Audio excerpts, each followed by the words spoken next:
Hello, everybody. Welcome to season 3, 2026 on iRacing. I cannot believe we're here already. What an incredible time it has been so far this year. And we are in for probably our biggest season yet on iRacing. I am not going to be, I'm not going to lie. I really have not lied. Welcome, first of all, to those in the chat already. Chinook, good morning to you, as always, sir. Absolute legend. Jan's here. Welcome, mate. I saw you lining up for Porsche Cup racing tonight. Hopefully, we can get in the same split. That'd be fantastic. Aiming for mid to low 46s. Yep, I think that's probably on the money here tonight. Fast boys are like well in the 45s. So far, I think I can get into the high 45s at the moment, particularly with a bit of slipstream in the race. But this is not an easy track to start off with. Actually, it's been quite difficult getting my head around this Virginia International Raceway. Welter's here. You have been in this room as of the weekend. In the weekend, guys, we were at the Le Mans 24-hour. It was fantastic. We drove over with Welter there, hang out with the guys from the Sim Cafe. Yeah, really good fun. We'll probably talk about that later in the stream, because there's a bit to talk about there. It was a lot of fun. Jack's here. Hello, sir. Jack was also practicing earlier today with me. Yeah, it could be a bit of a fun old time tonight, first round. So yeah, guys, we're going to get into our first race at 2:15 as normal. It is a Tuesday, which means Porsche Cup Tuesday, and that's going to lead us very nicely into talking quickly about what is in store for me for season 3 on iRacing. Essentially, there is half of this season will be business as usual for me. Porsche Cup Tuesdays will maintain its Tuesday time slot, and that's going to be a good time. We've had a lot of fun on a Tuesday in Porsche Cup, so that is going to remain a staple of this channel. And then the other thing that is going to be the biggest focus this season is, you might have seen it flash up there in the little slideshow there, Porsche Esports Super Cup, PESC. At the end of last season, you guys have probably seen the video. We did qualify for the Asia Pacific Regional Championships, which feels like a massive deal. I'm very fortunate that I am in the Asia Pacific region, because there was just zero chance of me qualifying for the Europe division. But we will be 5 rounds of the regional championship. So the first one is on July the 4th. They run every 2 weeks. They are a single 30-minute race. And it's evening Europe time. It's about 10 o'clock my time, essentially. So it fits right in with what we've been doing here. It shouldn't be some weird time zone for those of you who have been watching. I think that I will live stream those, and the reason for that is we have shuffled some of our summer holidays to actually allow me to do this. Shortened one of them and moved a different one. So yeah, basically after round 1 on the Sunday, we leave for a 2-week holiday. So we'll be probably streaming them. It will be like the chat will be covered during the qualifying race. I will be full focus. Yeah, I think, yeah, we're just going to have to really focus in. A single 30-minute race. I'll probably never practice the practice hours to race time will never be so out of proportion, I think. But that is the secondary focus, or the biggest focus really, for this season. And then quickly, before we get into some laps, let's talk about what else we'll be doing this season. Essentially, the rest of the focus is going to be split mostly on GT3s and we will also be doing a bit of GTE. Looking at the calendar, there's enough going on to fill in some really good racing. No one calendar is like perfect. Like the GT3 calendar's got some odd weeks, then IMSA has got some odd weeks, but there'll be something to do every week in the GT3 cars. And essentially, we're just going to go through the process a bit like we have in Porsche Cup, doing more races, getting our head around some cars, and probably bleeding some iRacing in the process. But I think by the end of season, we will start to feel a little bit better overall about our time in the GT3 cars, similar to where we're at in Porsche Cup. So I don't expect my iRating to climb massively in the next while. Be a lot of experimentation, a lot of trying new things, just putting the hours in and seeing how we go, guys. So yeah, that's pretty much where we're at. So yeah, hopefully you guys are going to enjoy it. I'm looking forward to it. It will be over the summer school holidays. It'll be a lot less, like it'll just be mostly streams. It'll be just pushing really hard. Yeah, but that's the plan, guys. That's the plan. That's the plan. Hello to those who have joined the chat. Good evening all. And Dave's here. Charlie's here. It's the I cannot read that. It's in a kid something kid. Yes, hello mate. I'm sorry, it's very small on my screen. How are you guys? Welcome in. Welcome in. Yeah, we're gonna do some laps. We are about 7 minutes away from our first race open setup here tonight. It looks like Jan's going to be here. It looks like Jack's going to be in the race as well. So we've got a few storylines to tell tonight. Yeah, but how is everyone? What is everyone focusing on this season on iRacing? I'd love to know. I was pointing through the calendar. There are so many good weeks. So many good. There's some special events coming up. Unfortunately, guys, I do need to say this right away. I will not be able to do the Spa 24-hour special event. It'll be right in the middle of my family holiday. And there's literally the only time we can go away for that length of time this summer, with the way my wife's colleagues are loping away as well. So, yeah. Yep, Charlie, primarily peak up and special events for me. Yeah, cool. And yeah, there is, I think Road America 6 hours later in, and I would really like to do, there's some of the global endurance, some of the 1440 minutes, because we can't call them 24-hour races, 1440-minute races.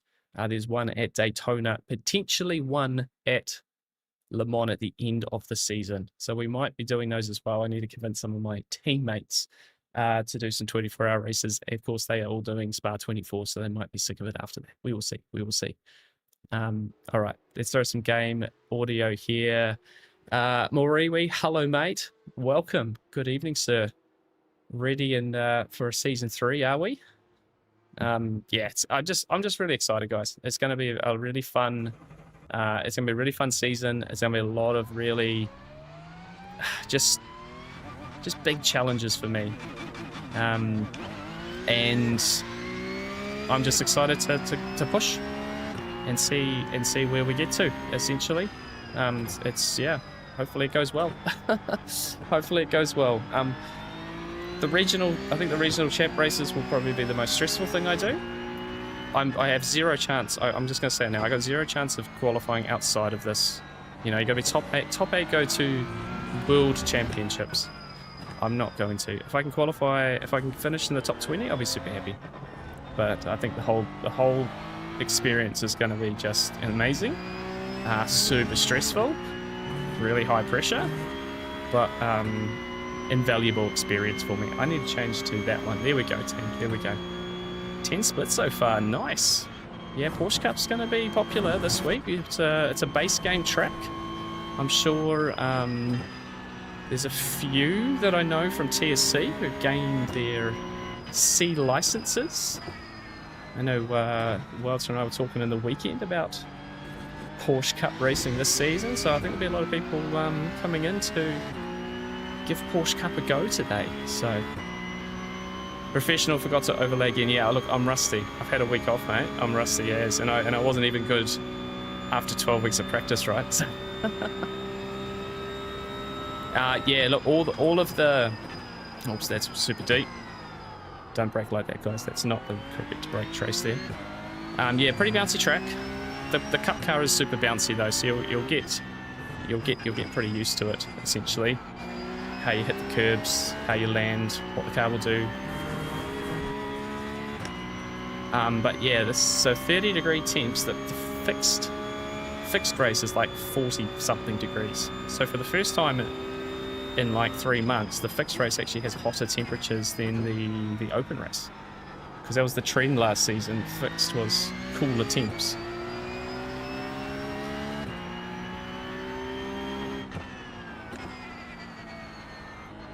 But yeah, a lot of flow in the car. Be careful of the front tire. This section here, second gear, going to short shift up. Just careful not to understeer too much here. Throttle as early as you dare. And then up the hill here. This one's the top of the hill here is quite tricky as well. Right, flat out here. Cut the curves as much as you can. A little lift, get the nose pointed in. And then brake in early, flow the car. It cannot go wide here. But even put half a car on the grass, it's going to be an off track. And then as deep as you dare into here, so you can turn the car under brake still. And out the other side. Long straight. Slipstream's going to be quite strong down here. And then this corner could be a bit of a drama, I'm not going to lie. This could be a bit of a drama, so you kind of need to brake light enough to have some tyre at the turn here. But you could also brake deeper and harder, just park it on the apex if you're trying to pass someone. And then this corner I'm still not very good at. Yeah, that was not how you do that. Which of course is a problem because that leads onto the long front straight. So unfortunately there's a couple of spots on the weekend which could keep me vulnerable in the race, but we shall see how we get on.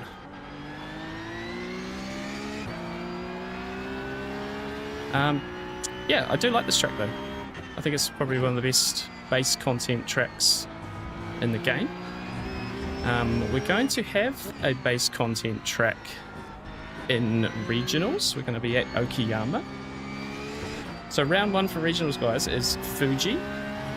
Then it will go to Suzuka.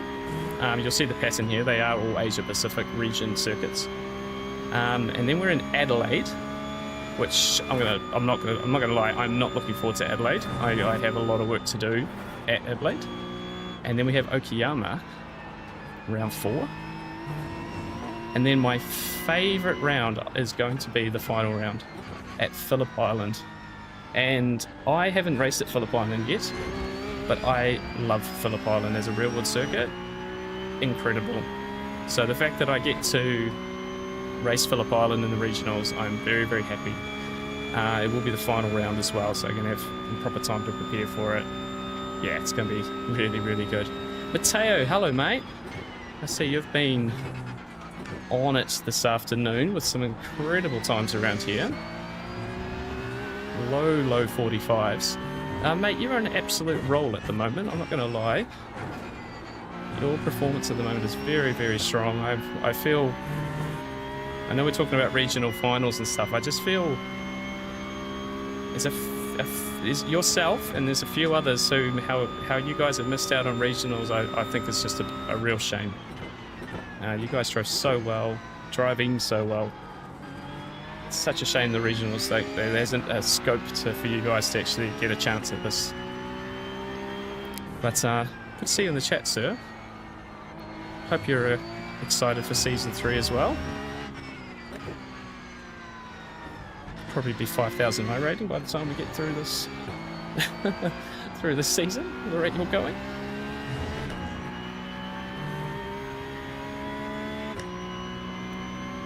Okay, we should be starting at second, I think. And then we're on a track. I should probably check. You should get a little screen.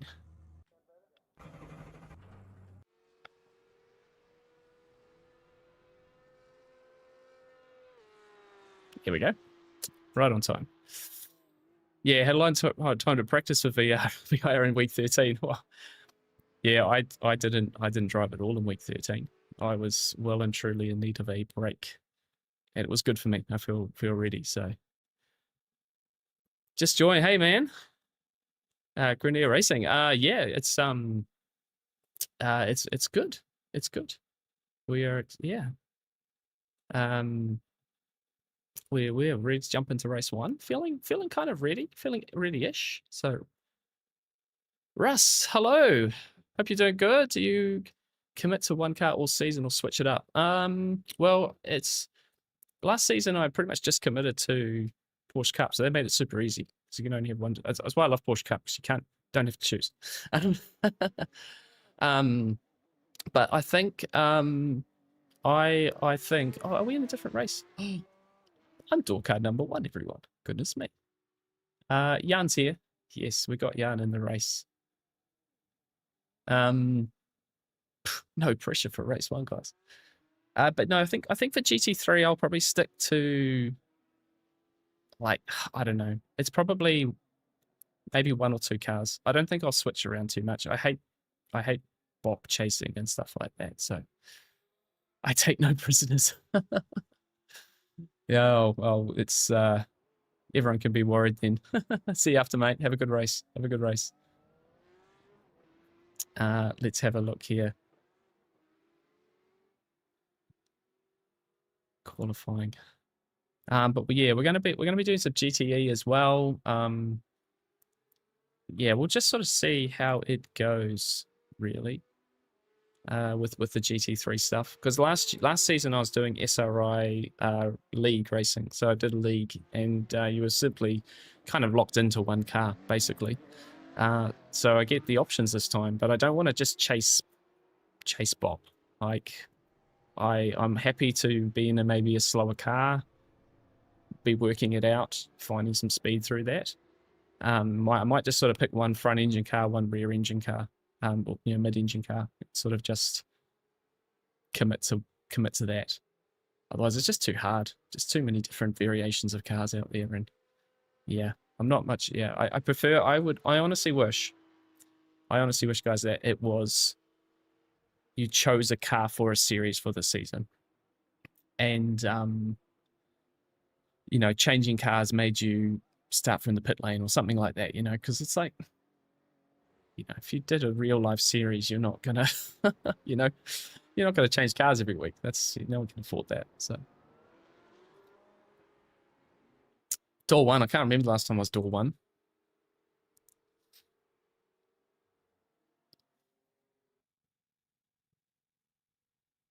Talk about pressure.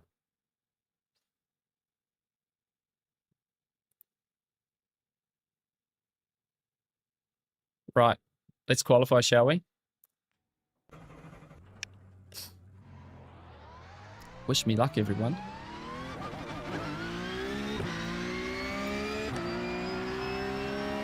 You'll see, guys, I'm using the new iRacing fuel calculator at the moment. So that was introduced in the new season. We are giving that a bit of a go, seeing how it operates.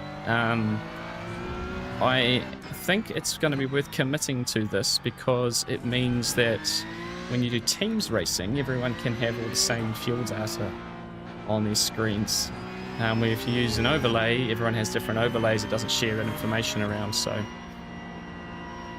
I think that will be good. You can really stack it out to being like 10 lap stints, 10 lap average, 5 lap average, target, put a fuel target in as well. It seems like a really good tool. So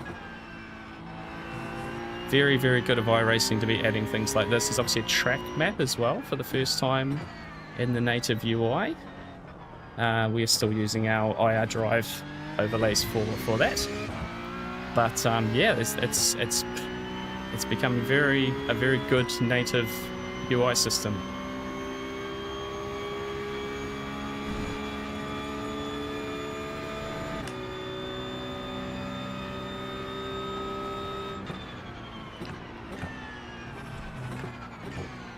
Right, let's see what we can do in qualifying here, shall we?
okay so far, I think.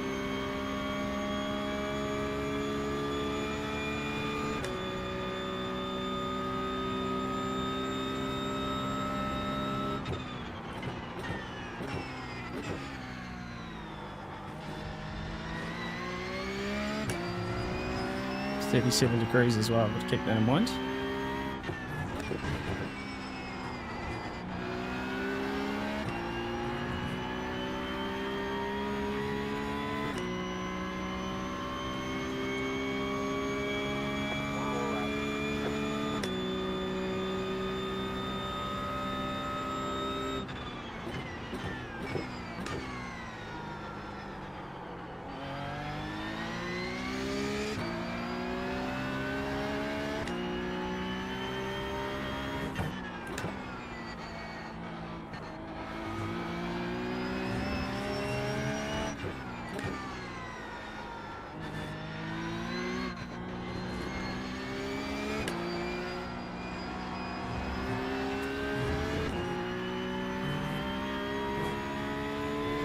Okay, so far so good.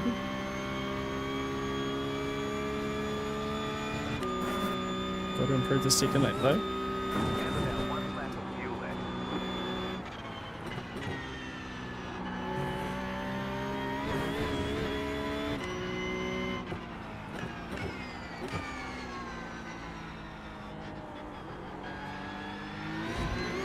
Not quite.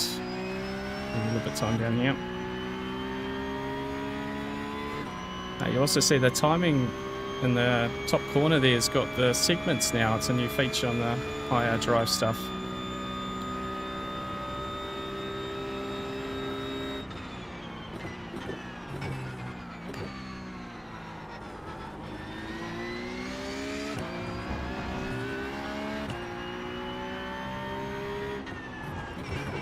Oh, that was awkward. Oh, I held it. Lose a bit of time here too. Push, push, push, push.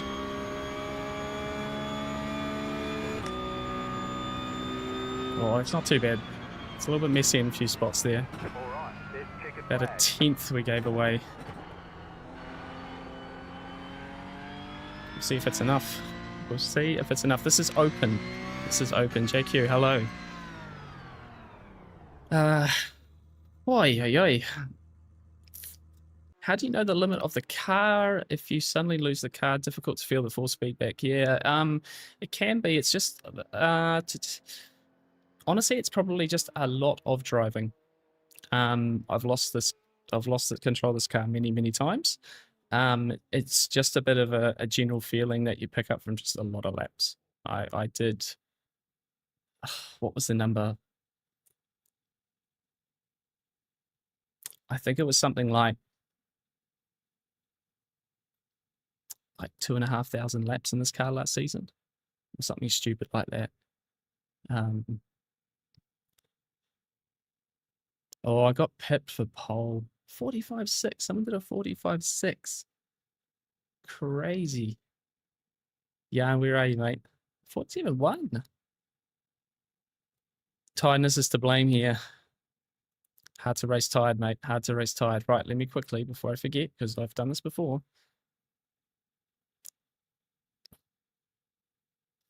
On the topic of the force feedback feeling, Tom, what wheelbase and stuff do you have? Good luck, dude. See you out there. See you out there. Have a good race. 12th's not bad, mate. 12th's not bad.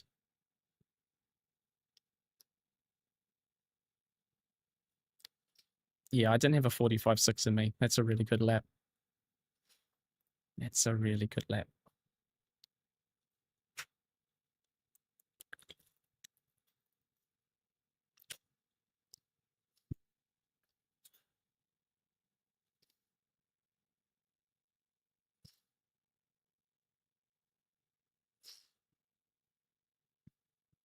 Seconds will be on probably on the outside of for turn one as well. Not quite where I want it to be. One of my teammates did a race earlier today, and it was like a 6-car pile up at turn one. So we're hoping that's not how, that's not what happens. Right. Deep breath.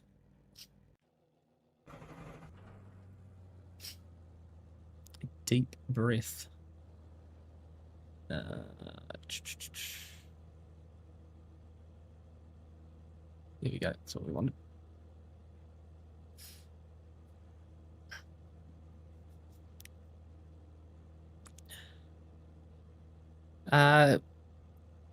Testicular issues, making it challenging to get back in the virtual seat. Oh no, that's a real shame, mate. Yeah, hopefully we can give you a bit of entertainment here. That sounds rough. That sounds really rough.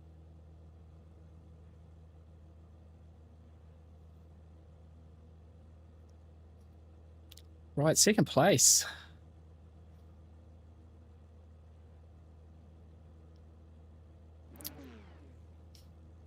Should be interesting. Be real careful here on cold tires. Hopefully everyone's a bit calm at the start of this one. Get through the first few laps, settle in. 35 degrees. It's a bit warmer than we had in practice.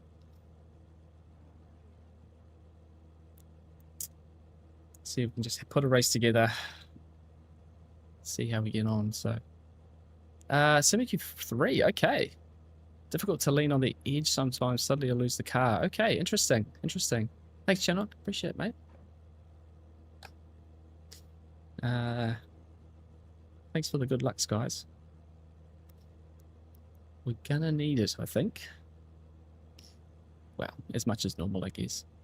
Oh, Charlie, mate. Soon, dude. Soon. You're working tonight, that I see earlier. That's a shame. You got a funny work schedule now, don't you? Here we go.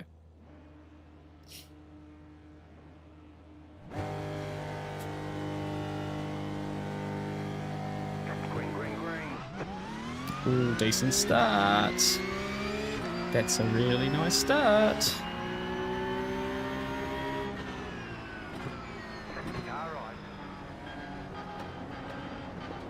Probably too cautious into here. Yep. Outside is a lame place to be.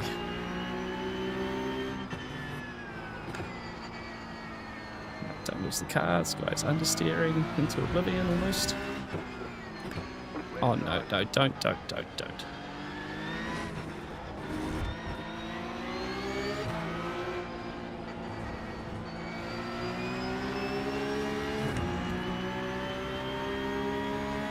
the old IR drive's a bit all over the place there, isn't it?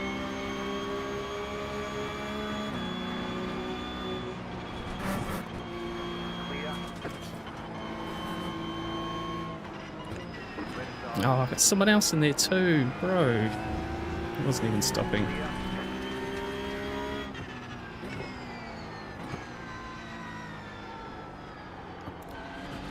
Got the divers back here. Lever's gone.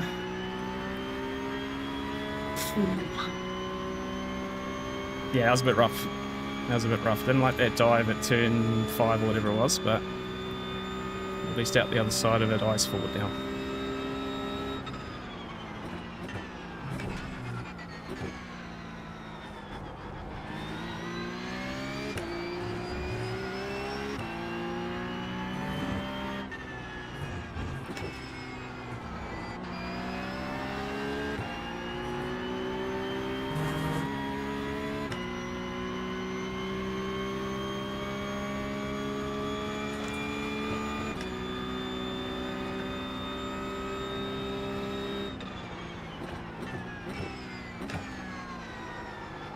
Nope, that's a bit hot in there.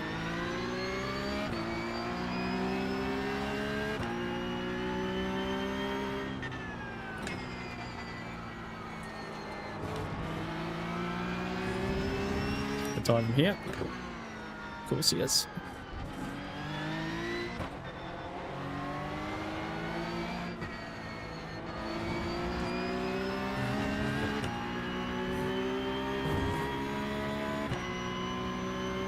C license, gotta watch those.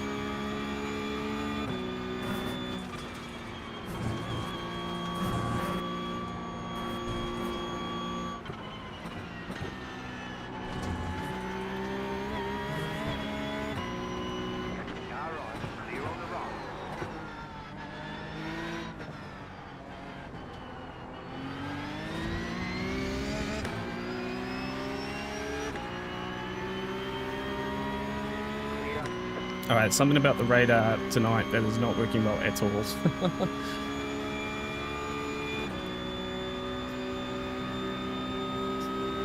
right, slipstream. Oh, that's a bit hot. Okay, get out of here nicely.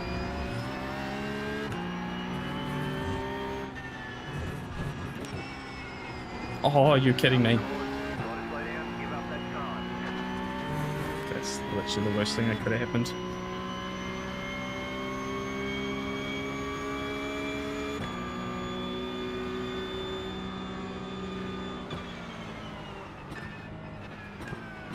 We have to give it away. I haven't even done that in practice. That's super frustrating.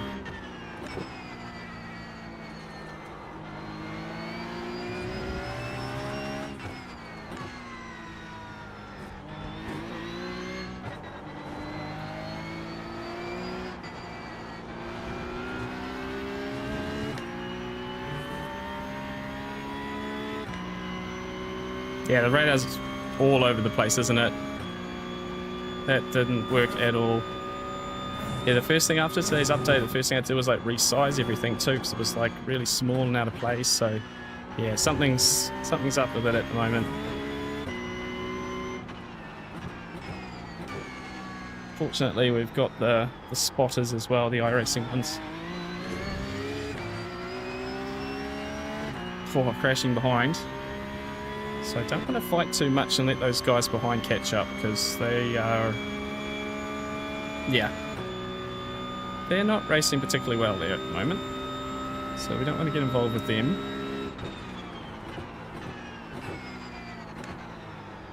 It's a bit deep too. Come on, baby, settle down.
VKG Sim Racing, hello.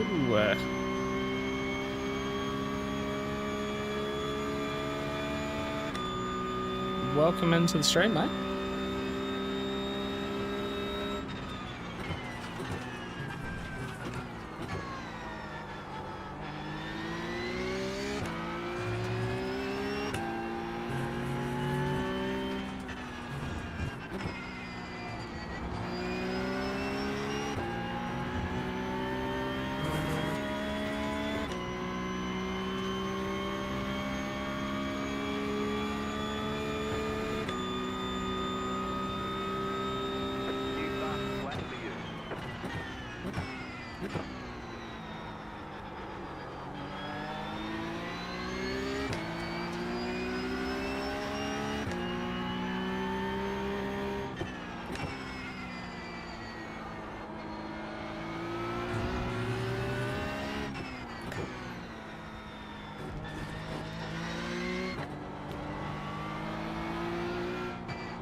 Oh, that's too much speed. Doesn't feel too nice at the moment. The slightly cold attempts to have in practice are putting me off a little bit here.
Right, 6 laps in. 15 laps. 15 lap race this one.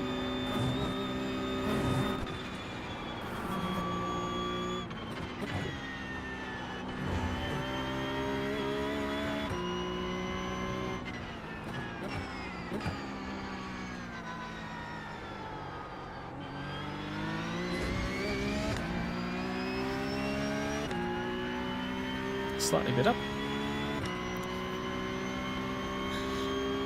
25-minute races, but they do them to laps. They do them to laps with the Porsche Cup. The regional races, like the esports qualifier races as well, they follow the actual Porsche Cup format, real world, which is 30 minutes plus a lap. But yeah, all of these ones are 25 minutes, or essentially how many laps that ends up being. So each week will be a little bit different based on the lap time. I think at St. Pete, the last round of last season, it was like 21 laps or something.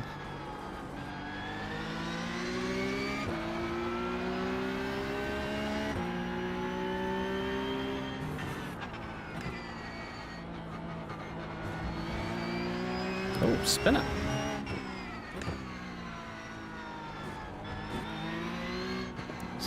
Back in front.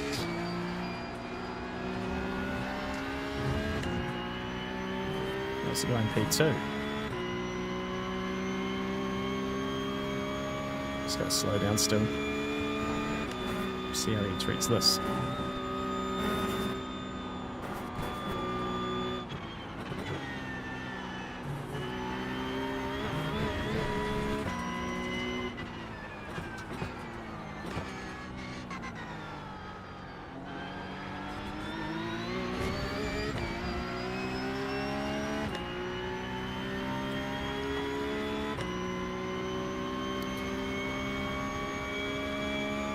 Nah, that's fair. That's fair.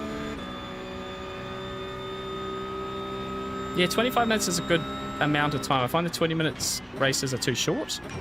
25 minutes just feels the right amount of time for a no pit stop race.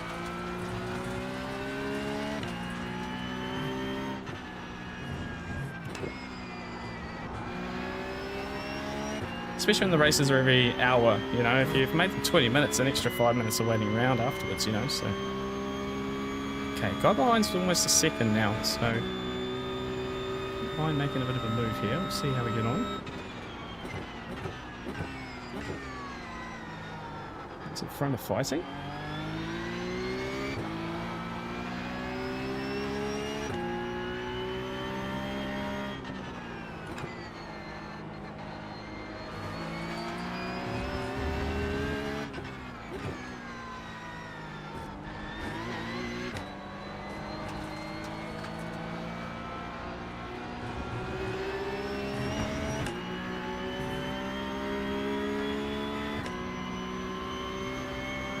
Got through there well, but couldn't do anything with it.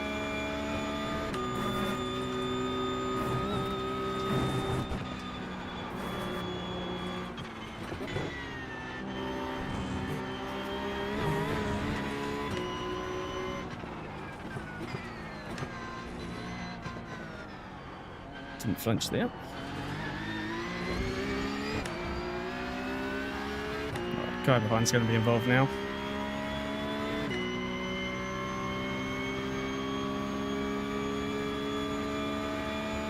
Silly slow down mistake.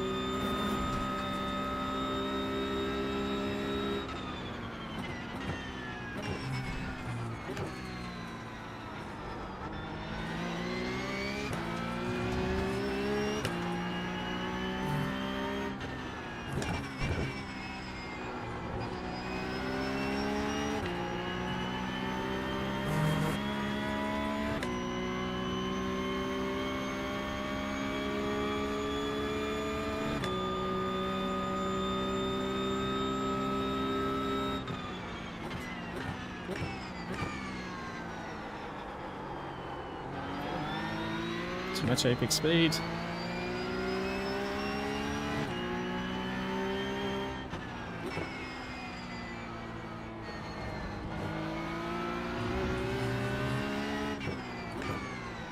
Oh, wide, really good one.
Oh, really? Yeah.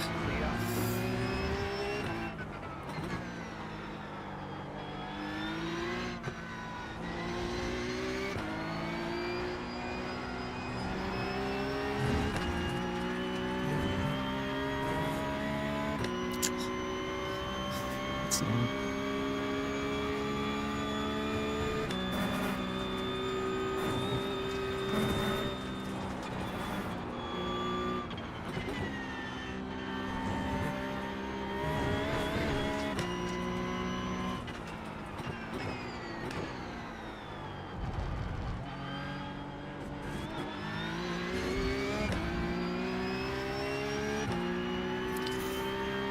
Another random, I have an old Thrustmaster set and was talked into honeycomb yoke pedals and throttle set. It didn't work. Yeah, the equipment isn't always the solution in general. A lot of it is just understanding kind of what the car wants and what that input looks like on your gear, basically. Not always easy, but that's why I've personally focused on just one car for so long, because it's allowed me just to spend heaps of time in it. But, you know, I'm faster in a Porsche Cup car than I am a GT3, you know, like comparatively, particularly for my iRacing. And that's just lots and lots of hours, and I still have so much to learn. Case in point.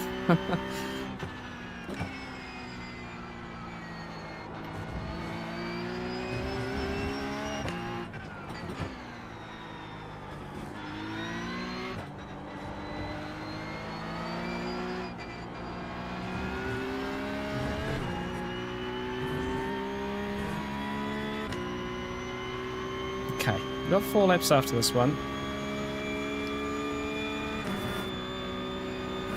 Probably 3 laps actually.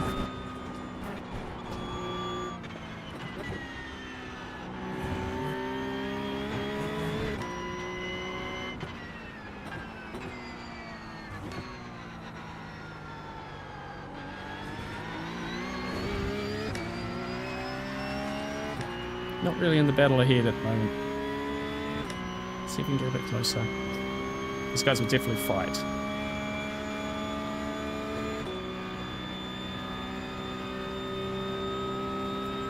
I'm not, certainly not happy with 6th.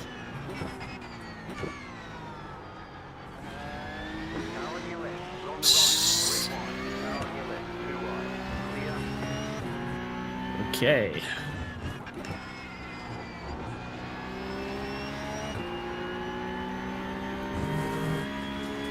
We just about avoided that, I think. Did get past one guy, interestingly.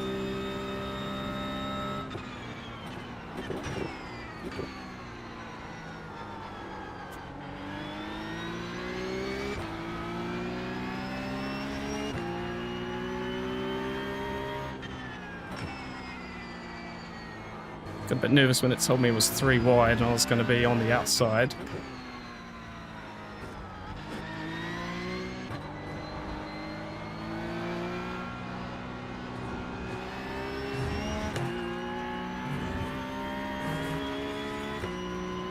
Right, a couple of good laps, get away from the guy behind.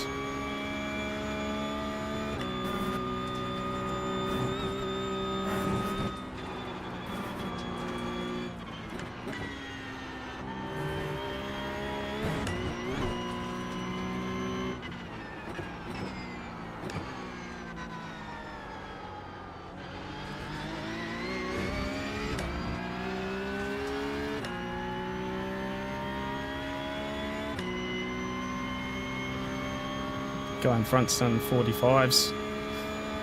A whole bunch of the race, actually. Proper speedy.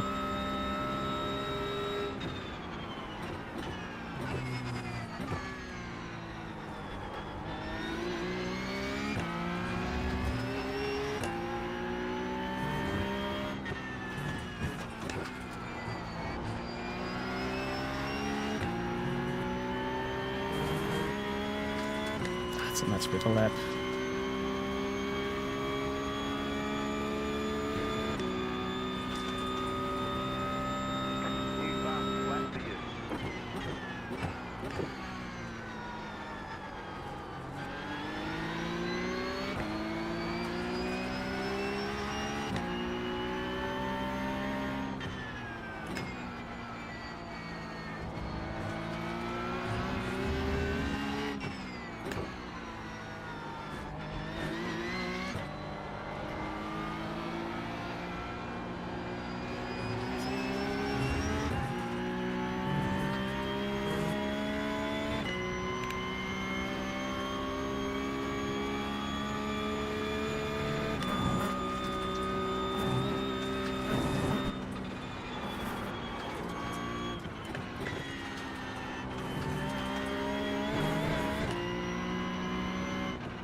Another improvement.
I definitely made a bit of a mistake through there. Bit of pressure on him. Yo, Betty, how are you, mate? Good to see you again. How you feeling after the weekend?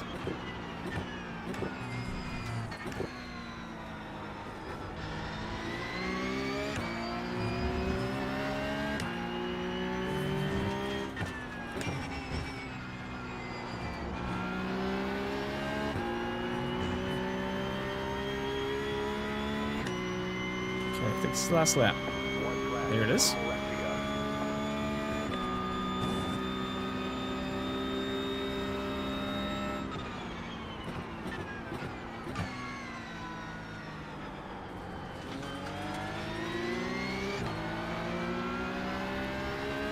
See if the guys ahead do anything crazy on this last lap as well. Pretty much followed each other race.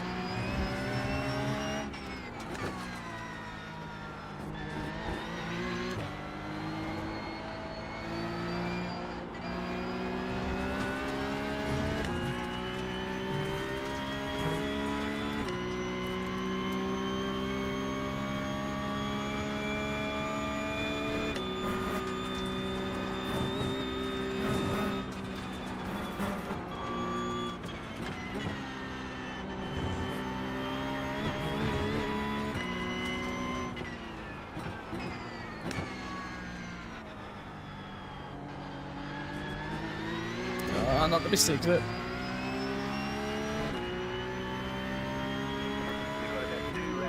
See if anything crazy happens these last corners.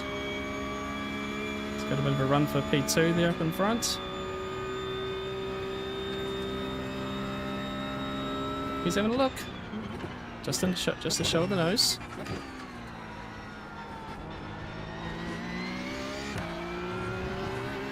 See if car 6 in front gets involved as well.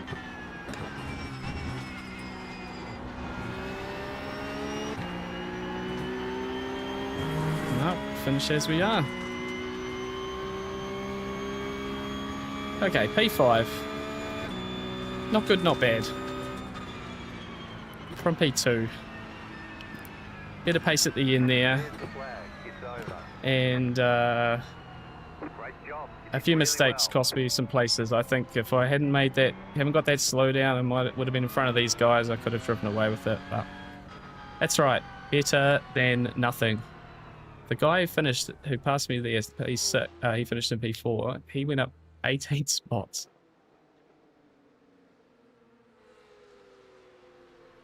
Here comes Jan over the finish line. What is this livery, Jan? What is this livery?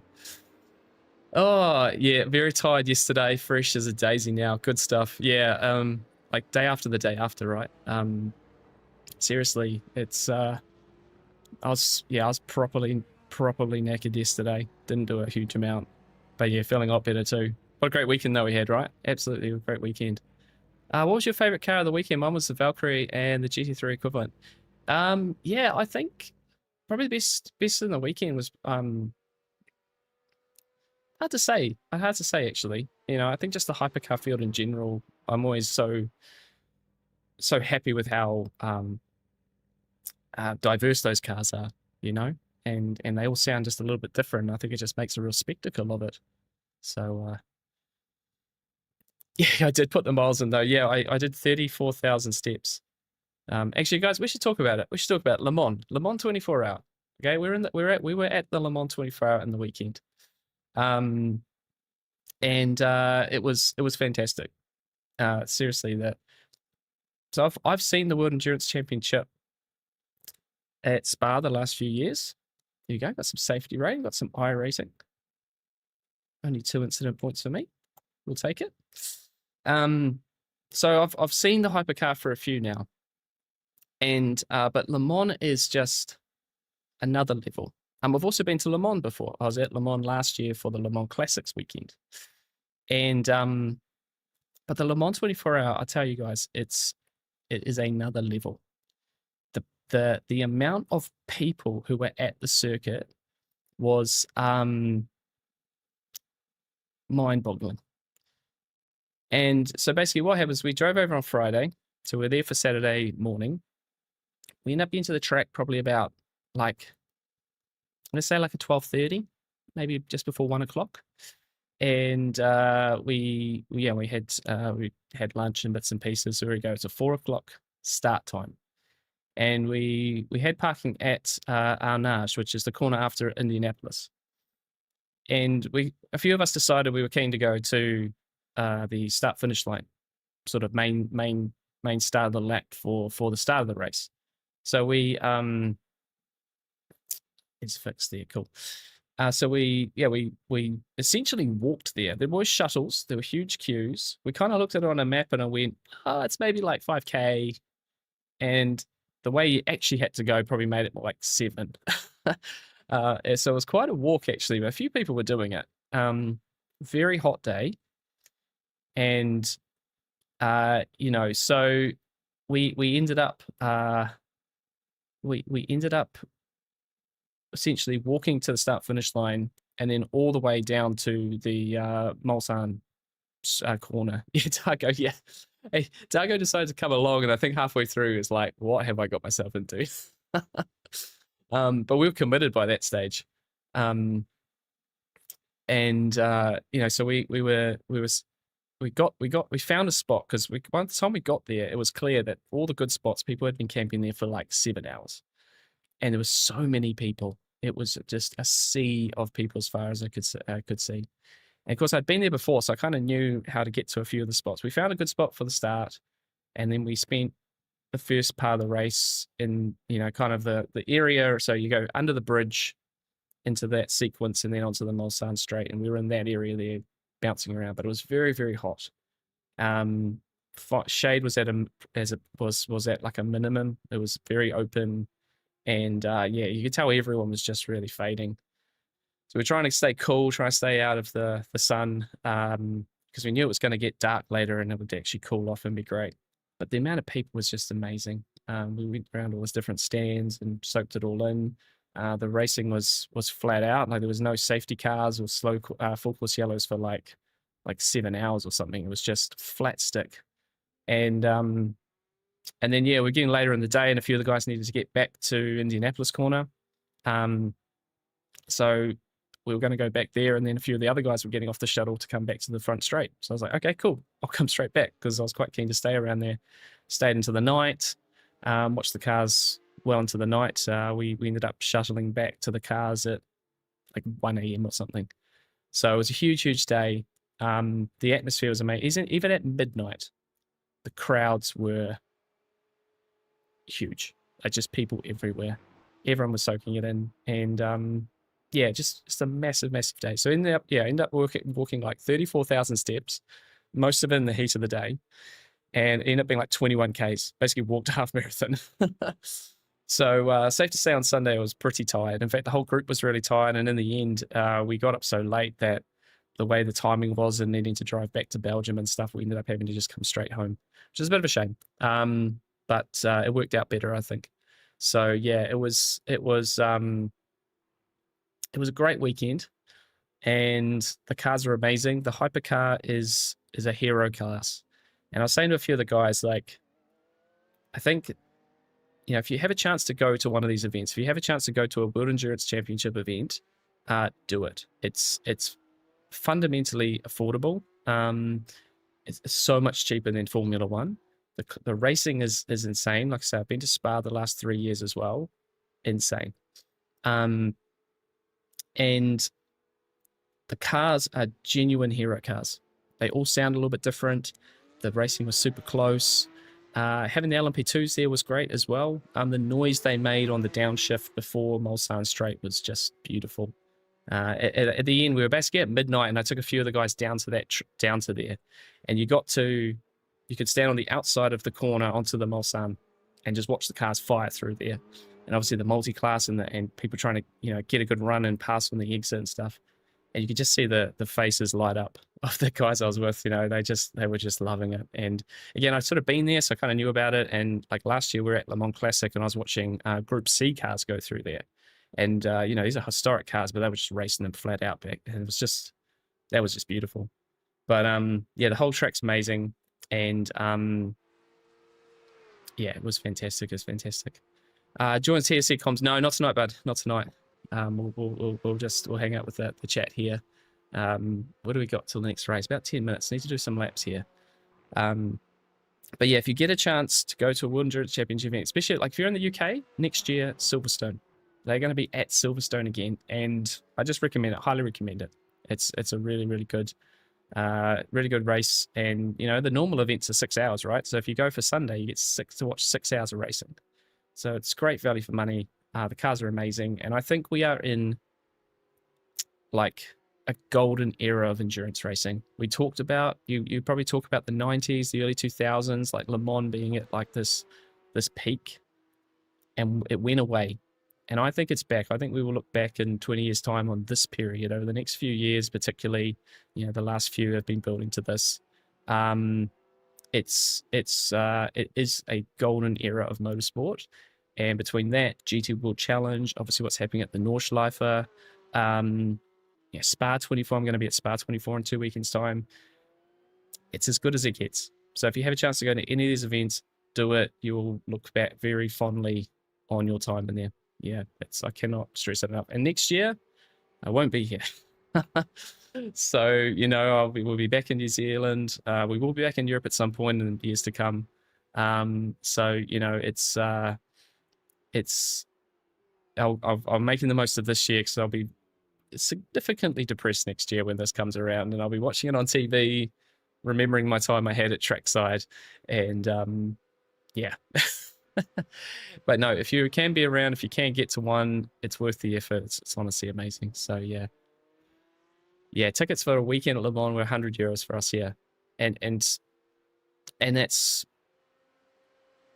so much cheaper than Formula One. It's so much cheaper than Formula One, you know, especially for the level of event, you know. Jack got 8x before the squiggly on lap 1. Oh gosh. So you got caught in the mess. Yeah, we had a bit of mess behind us. I was lucky to start in the front row. I got a bit boxed out, and then I got to slow down in it. I lost some places, but yeah. When Australia was a prison colony, did they send their criminals off to New Zealand? I don't think so, no. No, New Zealand got pretty untouched, actually. They just all accumulated. You only had criminals there, so you couldn't send them anywhere.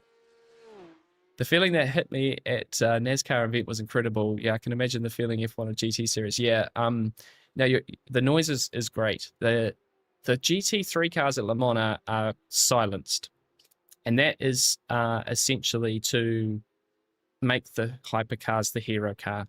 But when the Cadillac or the Valkyrie like come through, you definitely feel it. It's fantastic. And there's a few spots where you could get quite close to the track, you know, and the way they came past was just phenomenal. So no, they've got the formula right, for sure. So yeah, the hype for the N24 and Le Mans 24 is another level. Yeah, it absolutely is. Yeah, and that's building year on year. Like I haven't seen the crowd numbers, but like Spa had 105,000 people or something show up, which was busy for a Spa event. And Le Mans will absolutely be bigger. Like I reckon at least 2x, maybe even 3x. It felt crazy busy, which was cool. So I'm forever amazed at the realism that we're getting to from fast years. Yeah, no, for sure. You know, sim racing's pushing along with that as well. Have you considered something like SCCA? Okay, but you want to try it with the M2? No, I haven't actually. No, I haven't. I'm sort of a bit stuck on what we're doing at the moment, really. Will I watch Bathurst 12 hour? Yes. That is definitely the plan. When we're back, is to get to Bathurst. That might be for probably the 12 hour. And obviously you got the Bathurst 1000, the supercars event, which I'd really love to go to as well. I've watched the Bathurst thousands for decades now, essentially. But yeah, I think my first point of call would probably be the 12 hour. There's Jan. Doing a few fixed laps. So, I did see someone mention, what is the difference between open and fixed? So, apart from the obvious, which is open setup, you can change the setup. There isn't a lot you can change on a Porsche Cup car, but you can change it. The setup differences tend to be The fixed setup is safer. It runs more rear wing, less aggressive in general. So the car tends to understeer more rather than oversteer, and it essentially makes it a little like you can't spin the car as easily. You can still do it, obviously, but you have to drive it a little bit more cautiously, because on an open setup car, the rear end tends to rotate more naturally. So the other thing is that the fixed and open races will pretty much always have different weather conditions. So if you see at the top of the screen there, you can see the temperature, 45-degree track temperature. So we're a good 10 degrees hotter for this one.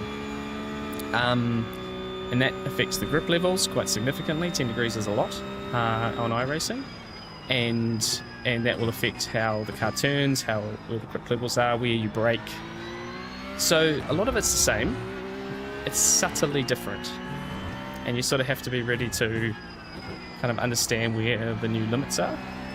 So in this track, it just means probably braking a little bit earlier and just being a little bit more patient on throttle. What we found last season was that all the fixed setup races were cooler track temperatures. They tended to be faster sessions. So despite the open setup technically being a faster setup, the fixed setup races tend to be a little bit quicker because of overall track grip. The other thing that often changes with open to fixed is the setups tend to make the car better at passing opportunities, if that makes sense. So like the esports setups will be often a lot lower rear wing, and that makes the car faster in a straight line, which makes it better to pass. So what you'll find is if you run the fixed setup in an open setup race, you will end up being quite vulnerable at the end of a long straight, essentially. But you'll also find you can probably brake a bit later than in an open setup. Car will feel a lot more confident on corner entry, things like that. So it could be quicker in the corners and actually slower down straight, if that makes sense. So yeah, it's kind of it really. Jan's going to do some laps behind us. And yeah, sometimes, and then there are weeks where, like weather-wise, open setup or fixed setup could be rain. So it could be like a huge difference in overall conditions. This week around, it looks like the race is later in the day and it's hotter temps, so it's just overall slipperier.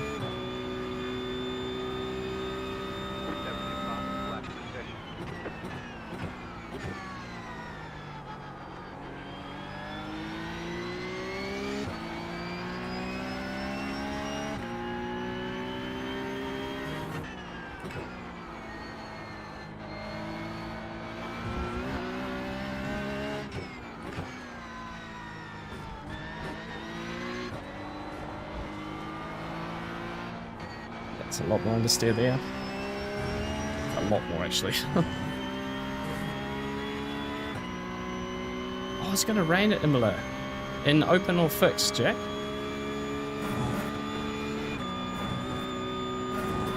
I'm looking forward to week 3. It's well, first off, it's the week before we go on holiday. So it's my last week to race for a little bit, and I've got practice to do for regionals, but Porsche Cup at Imola, IMSA is at Spa, and GT3 is at Bathurst. Could you just spread those out a little bit, please? That's going to be more good racing than one can do. Initially, the schedule said that GT3 Bathurst was going to be week 4, but apparently that was a mistake. And I'm very happy because I can't do week 4, and I was really gutted to miss Bathurst. Because week 4 is also Bathurst for Porsche Cup, and I was just gutted to miss it. But we can at least do it in GT3.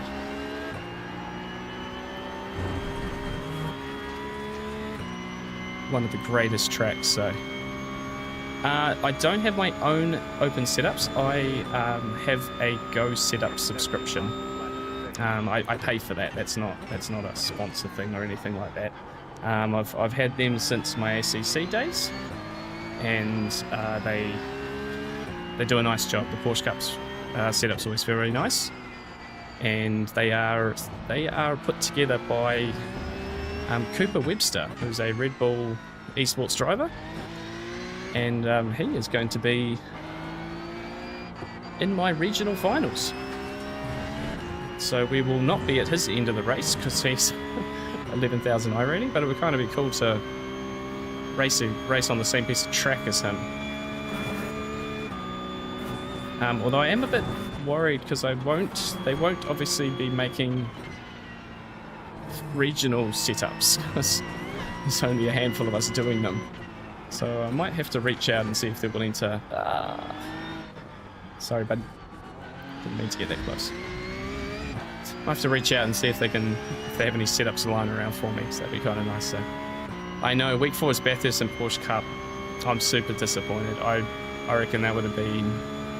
I reckon that's going to be the best week. Could be carnage, but I'm all for it.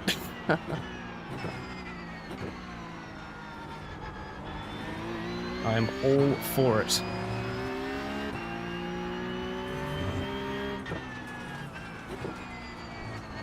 Can't have it all, though. We have a very nice holiday planned, so looking forward to that.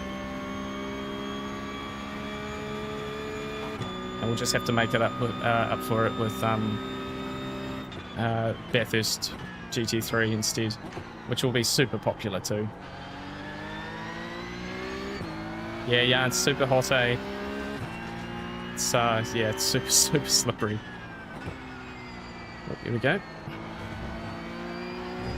What have I done? 47.2. Yeah, I can go faster than that. Just sort of messed around a bit here.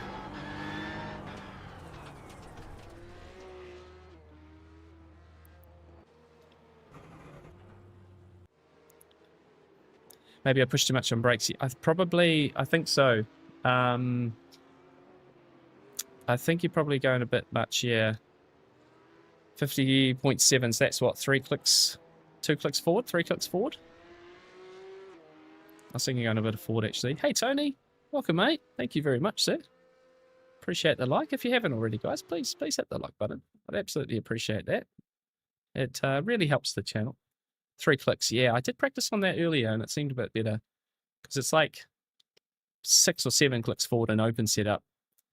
So kind of going... I usually go like kind of halfway house with where the open is versus fixed, because obviously there's a bit of natural understeer anyway. You want a little bit more rear-rid brake bias, but yeah. So I tend to practice open with the setup and then move to fixed and see where the differences are, and essentially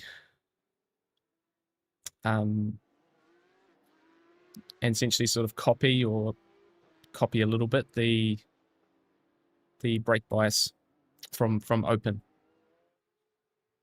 because I keep thinking I should spend time and try and learn setups and do this stuff, but I would always be guessing, basically. Oh, Jack and Jan in the same split. Nice, guys. Jan's just crept in, and now we get to fight... oh, hang on. Is this split too, still? Or are we missing some of the top dogs? Max at the top here is 4,300. Which I'm kind of guessing this is split 2 again.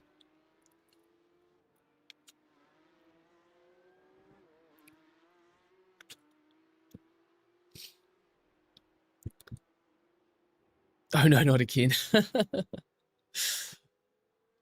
No, we'll have to see. This one's not going to be so simple for me. We won't be at the front of this field, I don't think.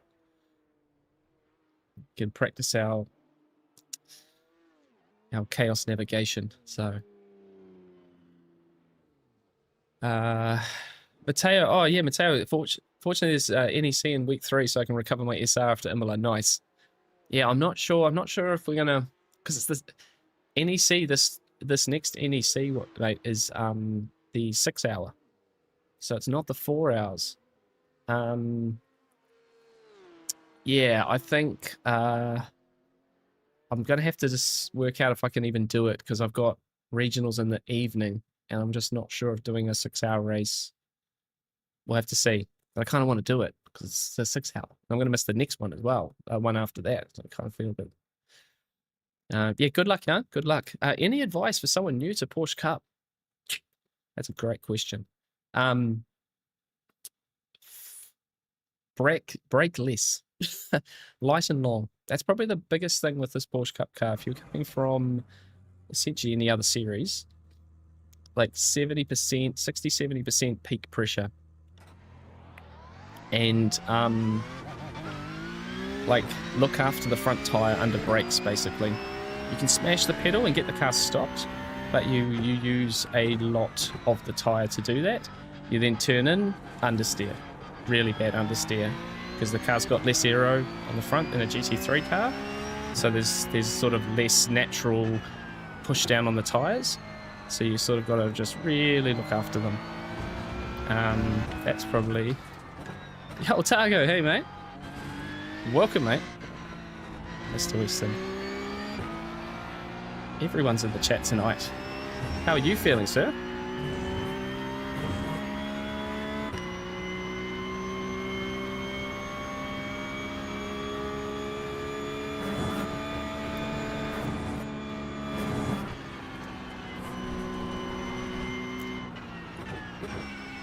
What I enjoy about these fixed setups as well in Porsche Cup is that for qualifying, they automatically put qualifying fuel in the car. Unlike GT3, which is qualifying on a fuel tank, on a full tank. So, just about recovered. Yeah, I was pretty dead yesterday. I was feeling it. Legs were sore. But nah, feeling good today. And I need to be, because we're back to it. No rest for the wicked.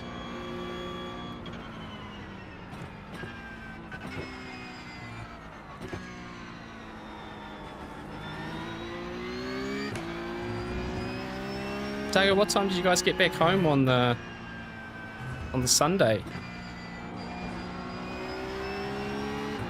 Right, 2 qualifying laps. Let's go.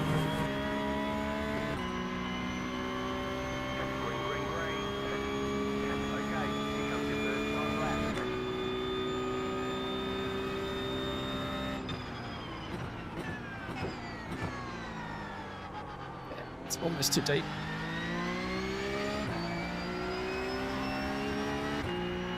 Oh, I didn't change the brake bias. Good one, really.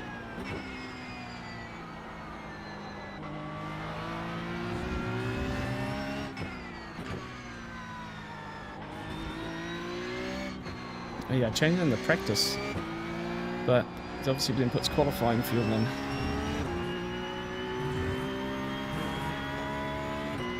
There we go.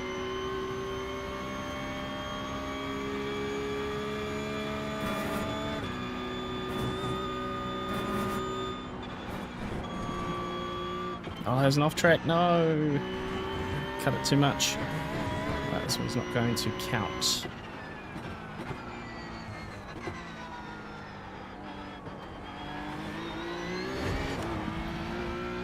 You're down throttle there. We'll see what this lap is. I've got to improve next lap anyway. Always about the second lap.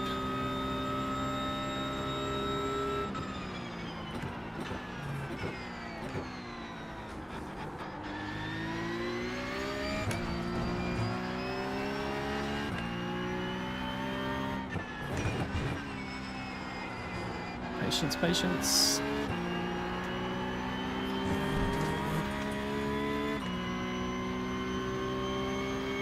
Okay. So what have been is 46.8.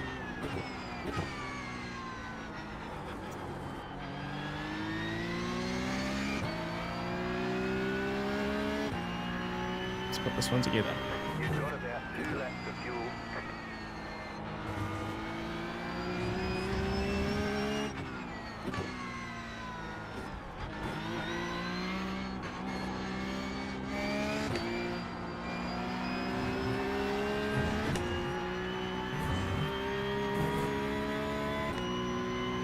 Yeah, that sector there is much, much harder in this setup. Be a lot more patient.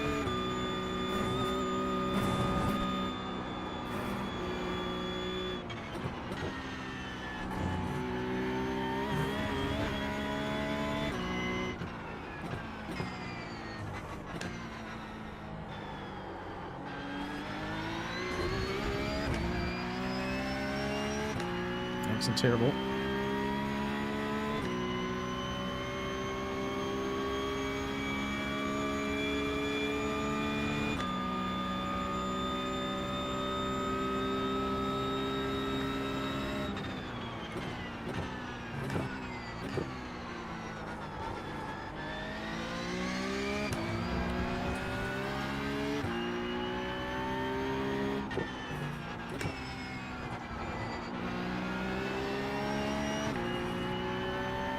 Maybe a little bit cautious into the air.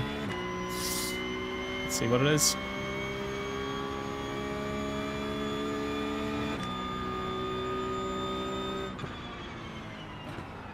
$46.5. That's not too bad. It's not too bad. It's like 4/10 slower than when I did in open qualifying. No, 2:30 in the morning, did you really? That's so late. Especially after, like, what do we get? Maybe like 5 hours sleep on Saturday night too? Huge, man. Oh, 2x, no. One slow down, one off track. Oh, no. Well, I can only go forward from there, Jan. 9th? Did we qualify 9th? Oh, Jack right behind us here. I got Jack by 0.028 of a second.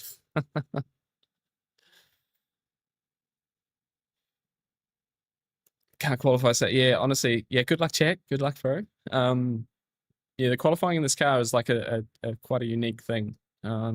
Just being a lot more gentle on those 2 laps. It's not peak pace, it's sort of cold tire peak pace stuff. It's quite different. Yeah, I find I underdrive the qualifying laps quite a bit actually. But it seems to work. It's not too bad actually. 9th. If we, yeah, what's the times in front? So 46.1, okay. 46.1's the pole. It's not too far away from that. Can't get comfortable with the fixed setup. Invalidated my second flying lap because I got snap. Yeah, interesting. Yeah, look, the fixed setups never really feel that nice overall. Last season I definitely performed better in open than fixed. The car just made a bit more sense. And yeah, you get. I guess realistically, I probably did most of my practice in open setup, and then just try and make it work for fixed. See you after, Jan. Good luck, mate. You can just watch the drama unfold in front of you.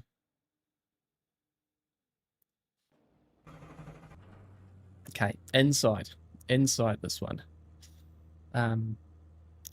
Hugo, hello, mate. Welcome. Great racing aside from the dive bomb. Yeah, and I probably need to block that off, don't I? Probably should have known that. I've been trying to run a lot more wider field of view in the rear camera, and I'm still sort of getting used to that. So kind of cars look like they're a bit further back, and then they kind of are close enough to dive, and it's like, yeah, probably should have covered that a little more. But yeah, you're also not really sure, especially in that last lobby, you know, granted, you're not really sure who you're racing as much. In lobbies like this, I've raced these sorts of people a lot more, so you kind of get a bit more of an idea. So we got Jack next to us for this one, so you can trust him. We have come together a few times, but it's only friendly. It's so understeery until you do too much and you get snap oversteered. Yeah, it's safe to a point, right? And then you push past it, so you sort of drive it just under that limit. I think it suits. Yeah, I think in a way it kind of suits me, but yeah, I never I probably just don't put the practice into it. I probably need to put more specific fixed setup practice in. Here we go, team.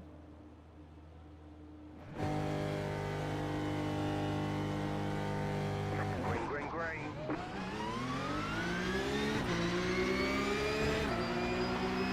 Got to run, but nowhere to go. Left side. You're in the middle. Oh, I got hit. I got hit. Make sure we rejoin safely. Yes, Car let's- approaching. Hold. Clear. Well, that was annoying.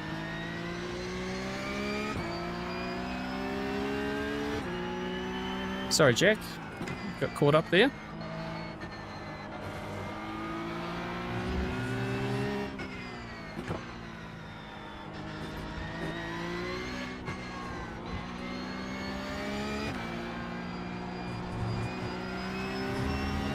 Got a bit of work to do, team. That's frustrating. Just trying to be sensible, you know, not do anything too silly. You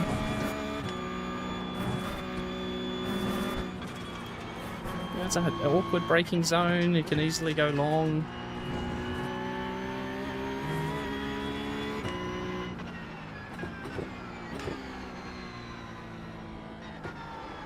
And someone's just... It's probably someone behind the guy behind me, I reckon. My take on that.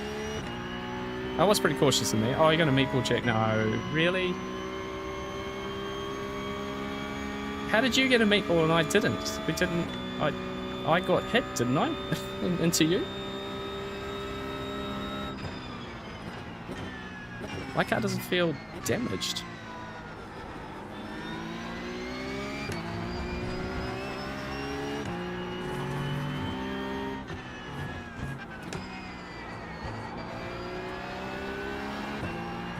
Don't know if you guys noticed, but the spotter now has prompts for rejoins. Whether someone's trying to rejoin ahead of you and they're rejoining like at an aggressive angle or something, or if obviously reminding me in that case to rejoin safely. Which I think is pretty cool, actually. Again, that's a new feature for this season.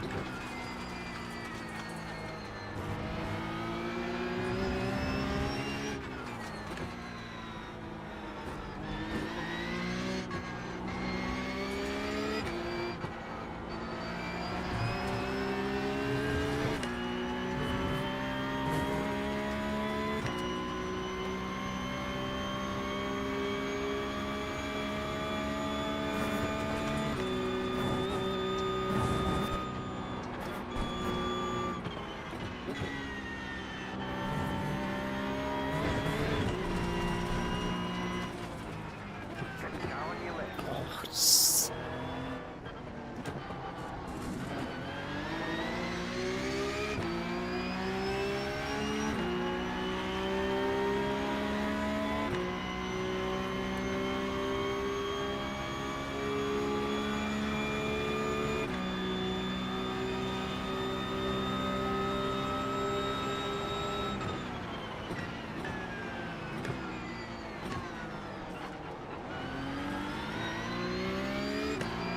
Clear.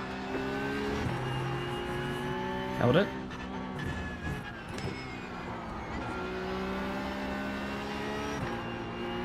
Oh, Bradley.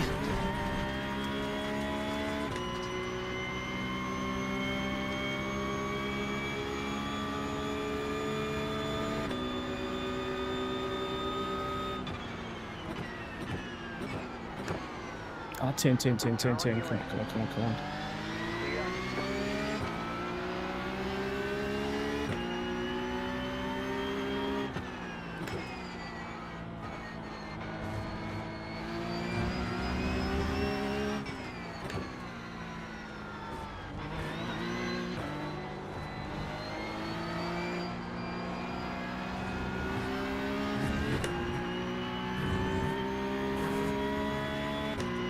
Okay, push.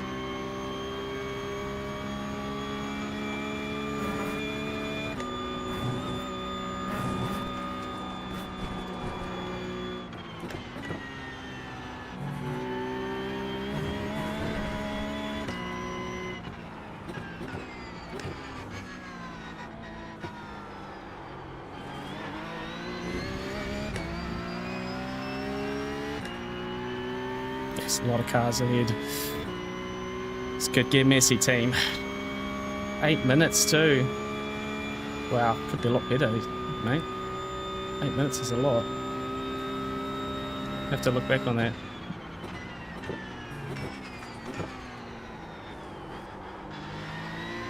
A little bit earlier than the last corner, I reckon.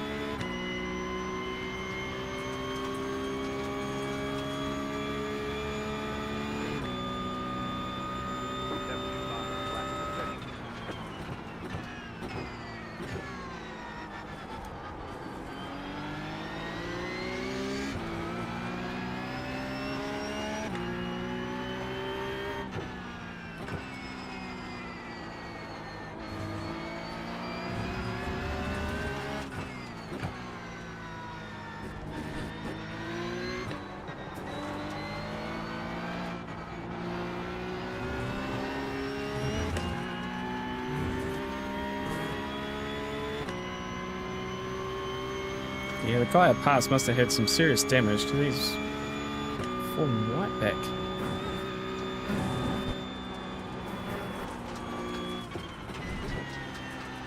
Smoke me out. Oh! Oh! Car on your left. Clear on the left. Wow! Oh, that's not good.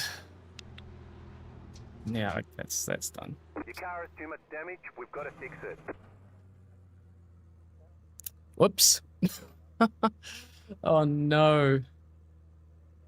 There's nothing, there's absolutely nothing I can do there. Hey Jack. See you back in the mirror there. Oh, that's going to be big damage. Oh dear, look at this, guys.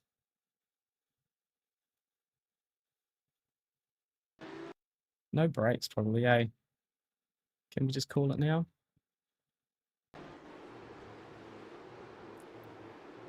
Bang. Ouch. Like, properly ouch.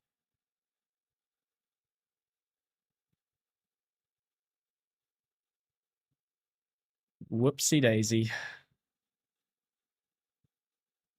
Let's have a look back on the cockpit. Not him, me. Where am I?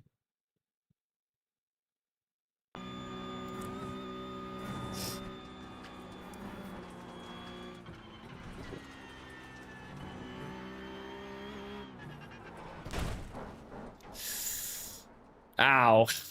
Ow, ow, ow. Bradley? Question mark? Yep.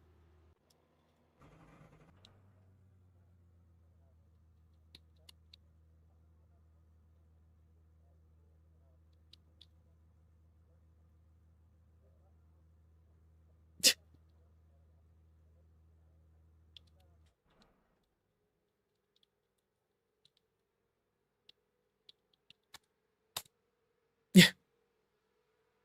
Oh, he's disconnected. I got a big question mark, Bradley question mark from him. I'm not sure what I could do there. You guys saw it. We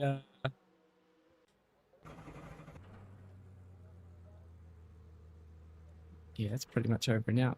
I should get out there. I'll get out there and try and at least get over that one guy who decided to kill me. Actually, while we're waiting 6 minutes here, let's have a look back at the first lap as well, shall we? No idea what's happened here. That's just disappointing all round, isn't it, guys? You get stuck in the mess. Yeah, good launch here, but nowhere really to go. I didn't want to go to the middle because I just want to stay on the inside here. Bang. And did you get a secondary hit, Jack? Is that a meatball? How was that a meatball?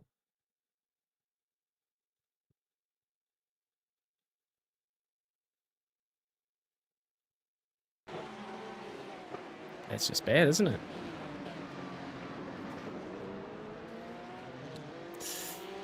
Ah, Sebastian. Not great there, buddy.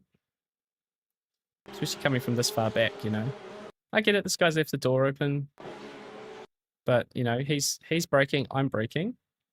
Let's see, 2, 3, 4. Let's go about 10. Like, are you gonna brake? Let's brake now. That's just not. This is not how you do a turn 1. Like you can literally see everyone's checking up. I'm braking. He's braking, and you've left it another 150 meters to brake, and he just crashes out. And you kill Jack. He's got a meatball. Put me to the back of the field. I don't know how you got a meatball from that. Is that just that's just the damage into the wheel, right? I find these there onto the wheel. These cars are very, very fragile on the rear wheels now. That's engine damage, I assume. Oh, and you got the hit there too. It doesn't help.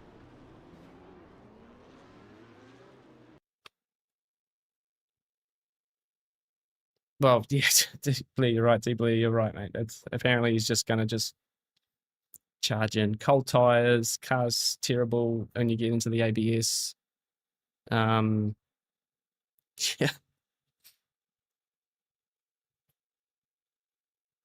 I still don't understand why that guy is questioning me on that previous one.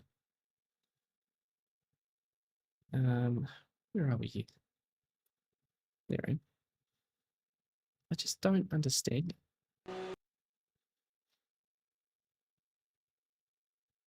Like,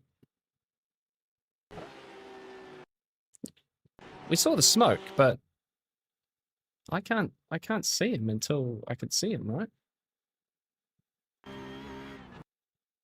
As soon as I do, I'm on the brakes, and he's in the middle, and he's driving off.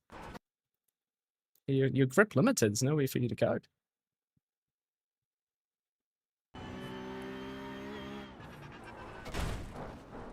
Like, what do you want me to do?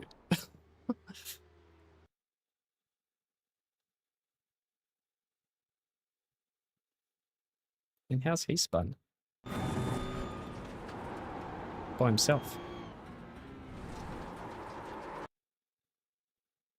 So you have your own moment, and then you're... If you're wondering why I hit you, mate, it's because you crashed. And...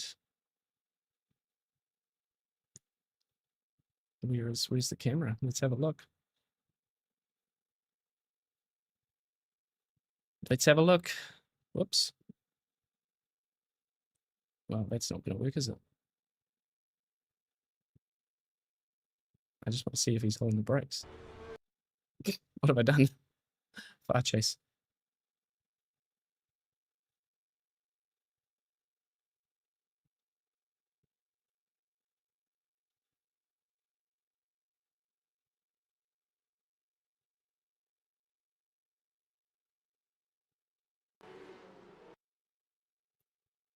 Don't know. I don't think there's many brakes being held here.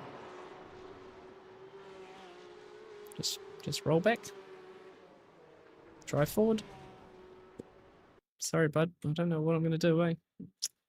Nothing. Literally nothing we can do. 2 minutes required repairs. I probably need to do the optional ones, don't I?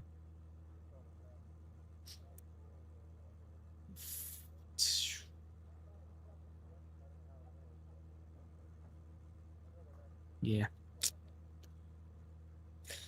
Till the holder was clear. Just blaming you. Yeah, no, Todd, it's... I do wonder. Like, I'm honestly the last person to blame someone, right? Like, I'm literally the last person to blame someone else for an accident. Because it's... Everything is like, what could I have done? Is there something I could have done? And if there is... That's the reality, no matter what other people do. And if there was something I could have done there, I would absolutely put my hand up. Just to say, hey, there's the situation in front of me. That's what I could have done. And unfortunately, it's just, well, I just saw him too late on the brakes. I was always going to hit him, unfortunately, after that.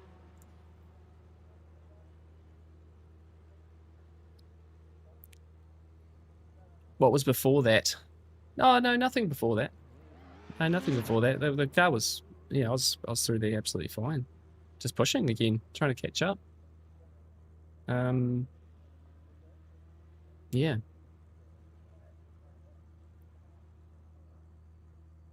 That's right. These things happen in iRacing. We cannot dwell on them.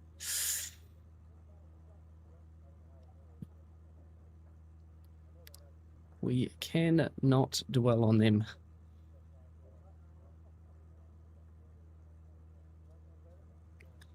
Yeah, I think yeah, I know when you're having a moment, your instinct is try and save it, right?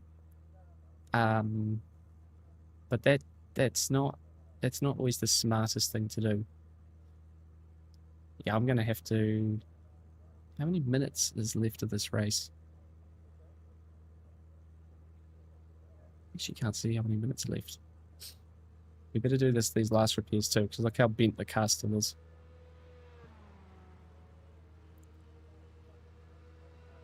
We'll donate some iRating to Jack now that he's in front of me.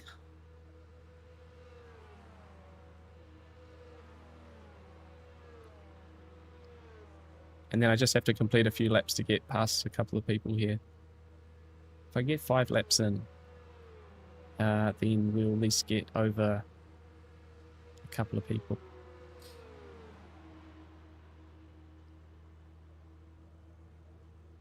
Seems like... Who else is the pits? Oh, nobody. Okay, so just one. I'll get one spot back. One spot. And that's better than no spots. Got to look after, so got to try and save some iRating when you can. 229. So looking at that, I just don't want to get I just don't want to get involved with the leaders and stuff. It's not really worth it. 10 minutes, about 5 laps. Yeah, so there's at least a few there. But that's a shame. I thought I might be actually on to get a few spots there. The car felt okay. It's making time on the drivers in front. So not the end of the world. We've got 2 more races to go, so I'm sure we can try and redeem ourselves.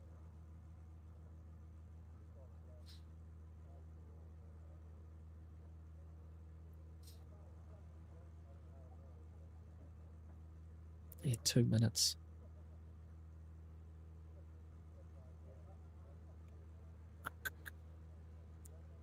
Just moved to B class recently. Which GT3 car would you buy now? Oh, interesting. Leaning towards the Mustang, even though it is hard to master.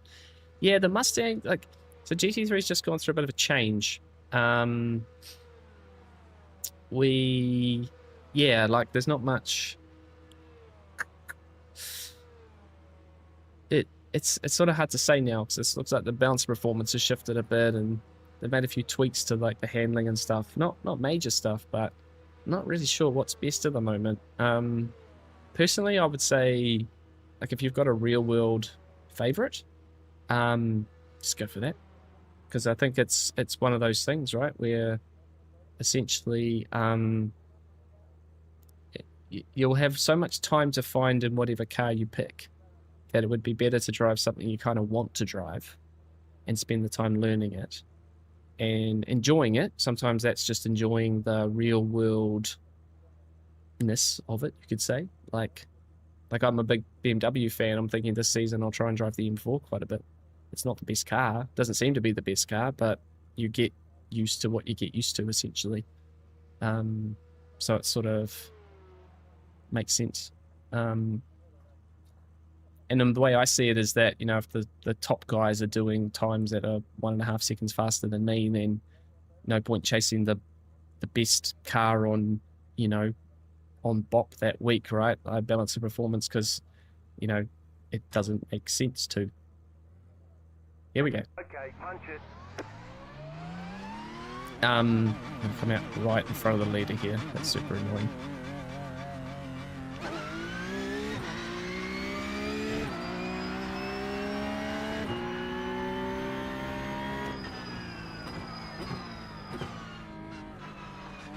Right side, clear.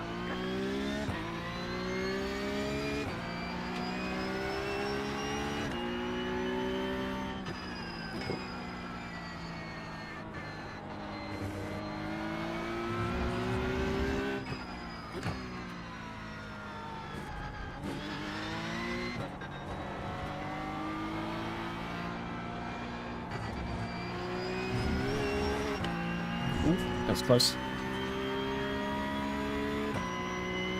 But yeah, trust me, you'll probably end up buying 2 or 3 GT3s. I think it'll just kind of naturally you want to try a few others and go from there. Did you try anything during the demo drive in the off season? That's usually a good time to try it. It's usually that Tuesday when the update drops. You can put the demo drive on and try a few cars.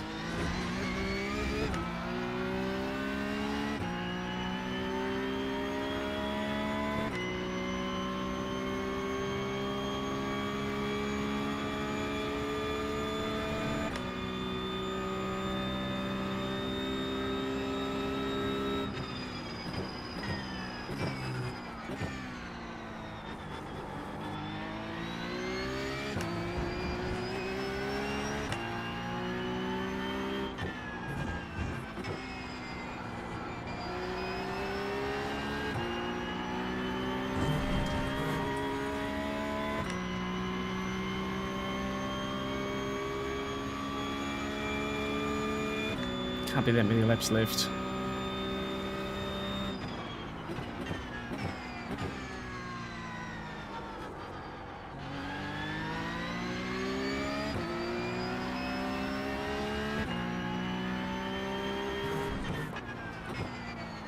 Oh.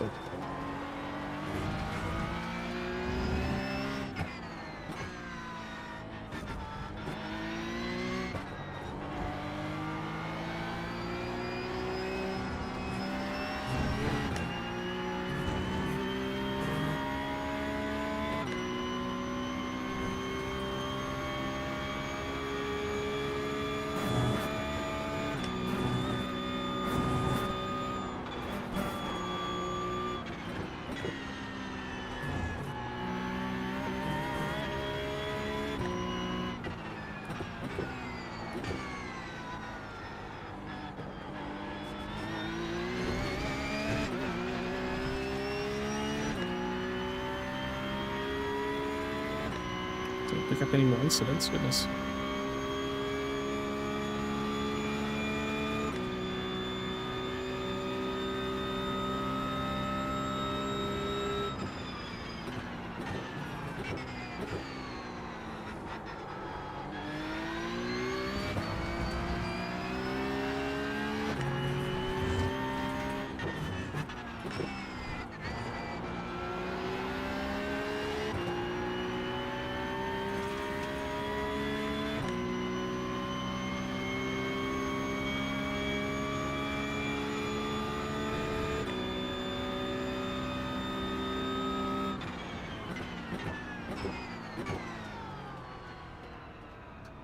Right side, clear. Car right. Oh, what are you doing out there, buddy?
Following him off. Last lap. I'm not going to get involved here, don't worry, mate.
Well, not having a lot of problem keeping up third place on this last lap, are we? Something positive to take away from this race. Granted, I've got much fresher tyres than him, so let's not read too much into it, but...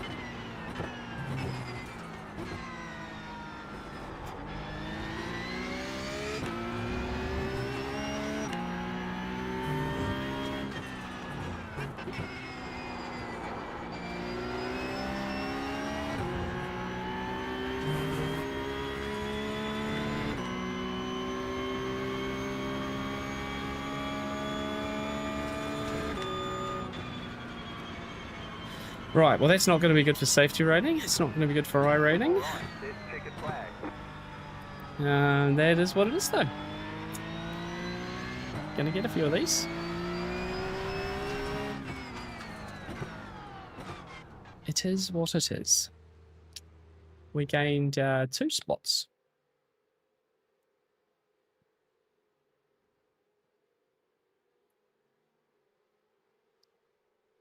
Yeah. Jan's finished. Where did he finish? In P13. Good job, mate. Good job.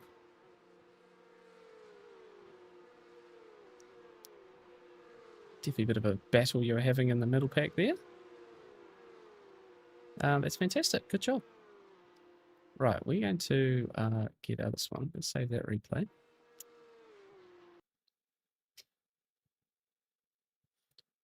And we're going to lose more iRating than we gained in the first one. What a wonderful race. Oh, it was. It was. Yeah.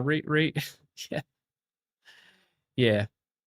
Did you see the accident I ended up having, mate? Guess you were. You were in the pit lane with me. That could have got a lot better. 73 iRating. The ups and downs. Yeah, there was split too as well. I'm absolutely drenched. Yeah, you did good, man. You did good. Yeah, unfortunately, Jack and I got caught up in all sorts of mess in that one. But up to 13th. What's that? 10 spots. That's really good, man. Well done. We need to jump straight back in though, don't we, team? Back on the horse. Up 41 points from that first race. That's a good little starter. In open, of course. So guys, remember, same as last time, same as last season, we will be trying to go for overall series standings. I will definitely miss 1 week, and then there are a couple of weeks where I'll get like 1 day at having a crack at them, because of the holidays, etc. But you only need 8 weeks for overall season standings. Well, 8 weeks count. If you're good enough, you could just probably do it in 4, you know. But yeah, we want to try and have another good showing. Actually, the other thing, I'm still Division 2 as well. That was something I was a bit worried about with my iRating, that they might push me to number 1, but that hasn't happened, thankfully. Yeah, on my end, the guy lost his rear wheel to the moon. Classic. Yeah, I bet you died to the orange car rolling back to the track from South Bend. Yes, I did. Yep, I just ran straight into the middle of him, and then he gave me the question marks. And I don't really know what to do about that, so it's what it is. It is what it is. I don't think he did, Jan. I do not think he held his brakes. We were having a look, but the way he was rolling, the way there was no wheels locked, yes, correct. He just went straight across the track. And literally, by the time I saw him, because there was a car in front, he just went around. And then even if I went that way, he drove out in that direction. So even if I went well off to the grass, but by the time I saw him jam the brakes, it was too late. I was going to get him regardless. So, and all that because guy just ran into the back of me at turn 1. Took me out, took Jack out, gave Jack a meatball, which still blows me away actually. So it's just good all round.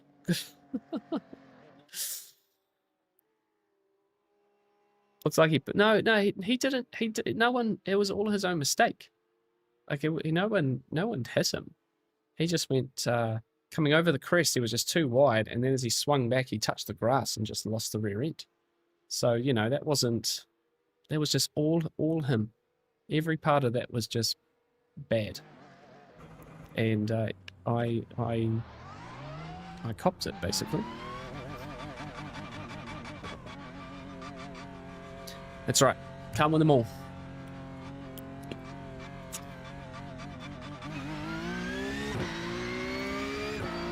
But yeah, I'm honestly not. I'm not worried about my iRating this season. We're going to give stuff a go. We're going to get involved. We're going to try things, and I'm not worried about the iRating. It can go all the way down to like 2,500 iRating if it wants to. I don't think it will. I think there's the way we're racing, the amount of racing we're doing, we should stay up above 3,000. But I'm not aiming for 4. Haven't got like a big road to 4K or anything like that. We're just going to try and race this season. Race lots, race different stuff. Obviously, you know, we're going to race the regional finals for Porsche Esport Cup. It does not matter about my iRating anymore because I'm in. I don't need to be a certain level or anything. I want to stay safe. You know, I'm not going to be doing silly stuff and crashing, and you know, we got to stay safe. And it was interesting. They were sort of the first communication we had about the PESC championship, the esports stuff, was essentially talking through some of that stuff. Like, you're part of this championship now. People are going to look at you differently. Rah rah rah. Basically, they're saying you need to behave in a certain way. I was like, that's fine. That's how I do it anyway. You know, be positive. You know, don't kick off when things happen, and just be a good ambassador for the sport. Really, that's what it's saying. You know, be clean on track, and don't kick off at things when they go wrong, or if a call goes your wrong way for stewarding or something. I was like, that's fine by me. I'm all for that. So that'll be nice to hopefully be in an environment like that if people want to all behave that way. But yeah, I'm not. The iRating is iRating. We're just gonna race, put our best foot forward, get a bit closer to the 10,000 hours I need in the sim to be actually good at it, to master it.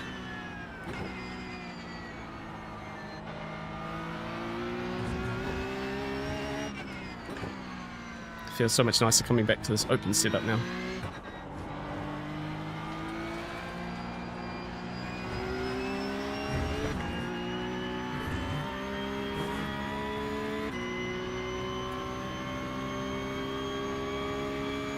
You try to get better at P-Cup and be more rested for races. Yeah, cool. Be a little bit more prepped, a bit more practice, a bit more match fit. I think that'll suit you well, mate. I think you'll quickly get your head around them. You've obviously done... Well, you had a good one just before. Navigated some mess. Gained a ton of spots. That's awesome.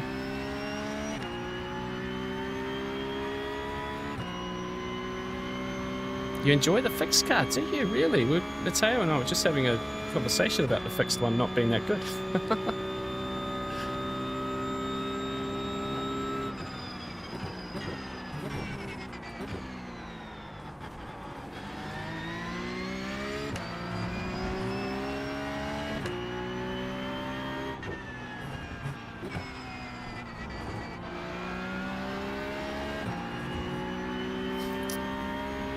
Todd, good start for the Kiwis last night versus Iran. Very entertaining game. Yeah, okay, yeah, no, I heard good things about it. I do not follow football at all. I haven't watched any of the World Cup just yet.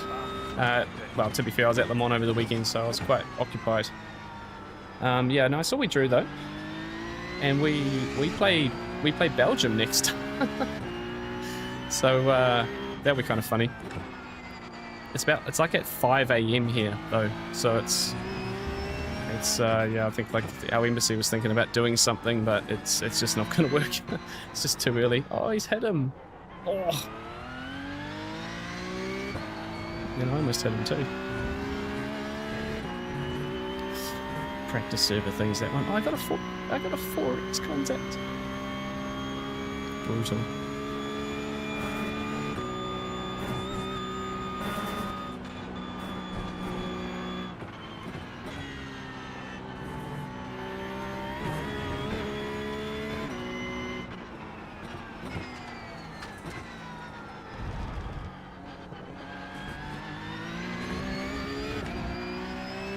Fixed car is a bit better to manage. They felt more loss in the rear than the open. Interesting.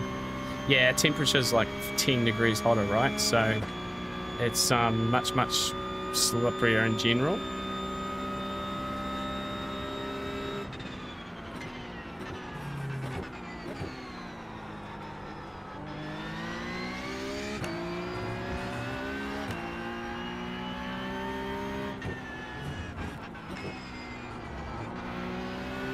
I think that open setup would feel a little pretty rubbish at the end though. Like at the end of that race, I end up, after coming out of the pits, sort of near the front of the race, and it's quite easily able to follow the guy in third place on the last lap. But you can tell that, you know, he was like another 8 laps of racing under his belt. The car was a bit average. So I think you just sort of have to use the front tyre up a bit more because it's just got that understeer. And then later in the race, it's a bit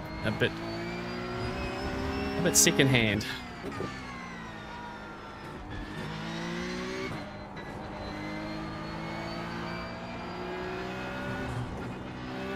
Spinny. Just dodging things in this server, aren't we?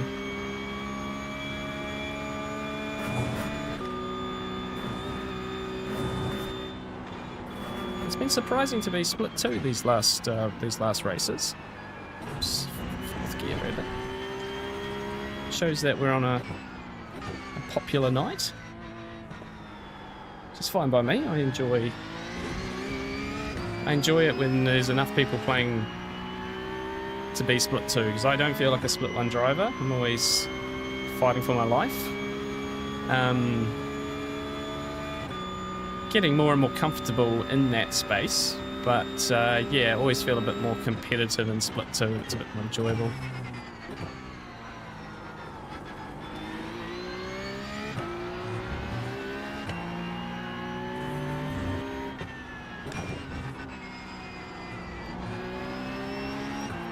Looking forward to next week because we are going to be at Fuji. And it's not that I enjoy Fuji that much, it's that it's going to be great practice for finals. It's the only track that I will have practice on, essentially.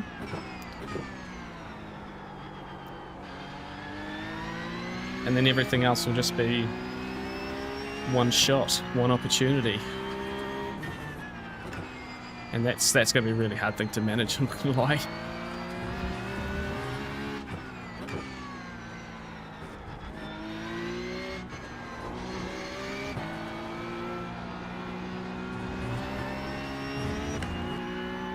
So we might be doing extra Porsche Cup racing next week. So I've only bought Fuji last season, never raced in iRacing yet. Yeah, the only time I've raced it was our SRI Championship race, which was in the wet. So it was very, very tricky race. It's a very tricky, well, all-round very tricky circuit. Oh, it's going to be deep. Pull it up.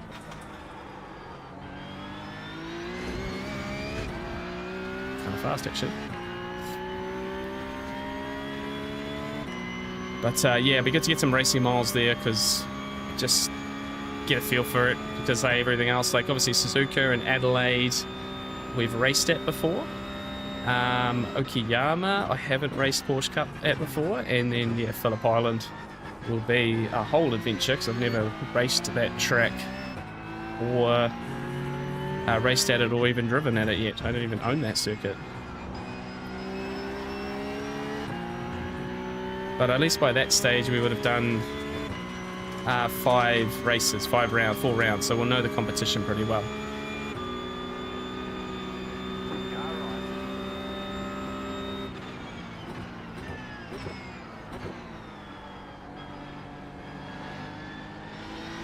Clear, 75 left. Wanted to fight me.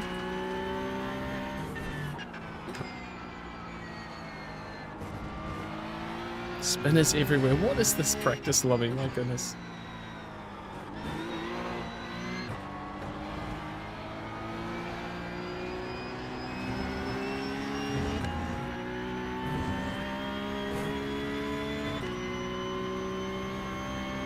What is this practice lobby?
Right, a few more minutes.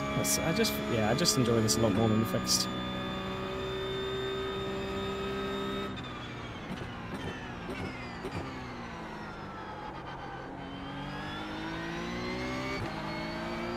Deep in the turn one.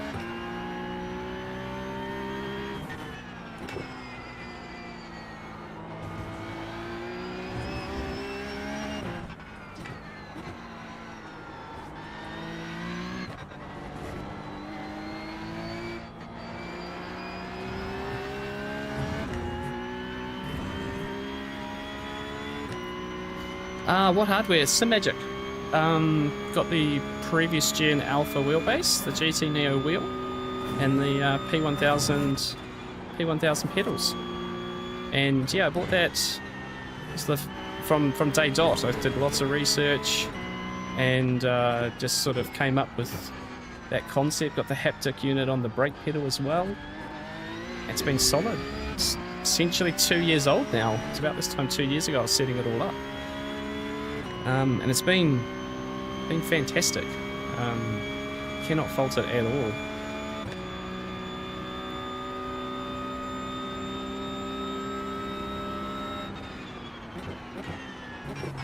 And then yeah, I use a 49-inch ultra-wide single monitor, which was about simplicity, not gonna lie. I didn't want to do triples.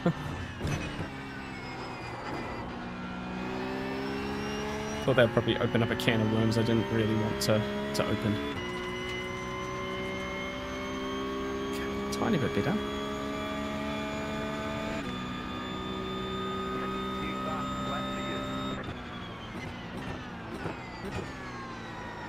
It's still too deep. Come on, baby.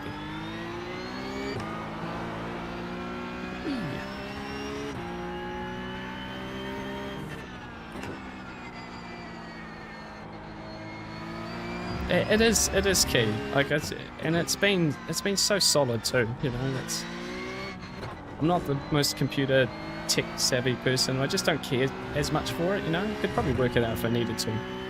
But also, I had to think about, you know, single PC and all the content stuff as well. You know, there's a bunch of long cables running from the PC on the rig across to where I do all the editing and videos and all that sort of stuff. So, you know, you're sort of running all these screens anyway. Oh, that's bad.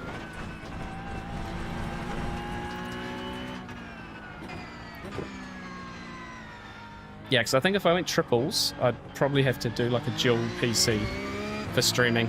It just wouldn't be able to do everything. And I'm certainly not at that point.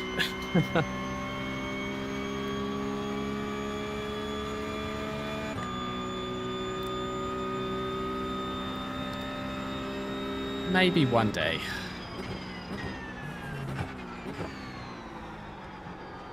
It's too deep as well. What are you doing?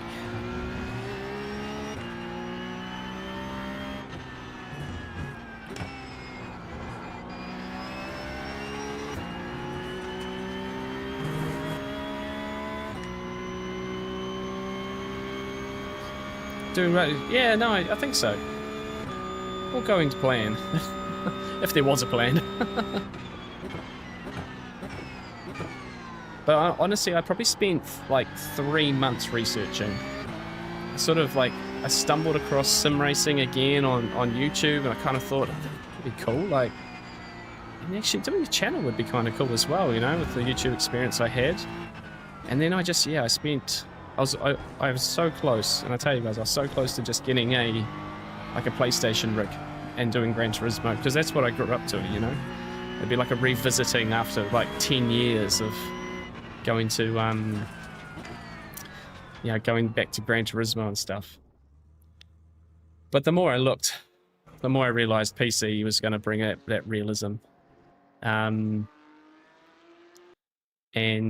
you know, we were going to enjoy it a lot more long term. We were probably going to do Gran Turismo for a bit and then want the PC. Which it's funny because iRacing was what I looked at when I was doing GT. You know, and I was like, didn't have the money to go PC.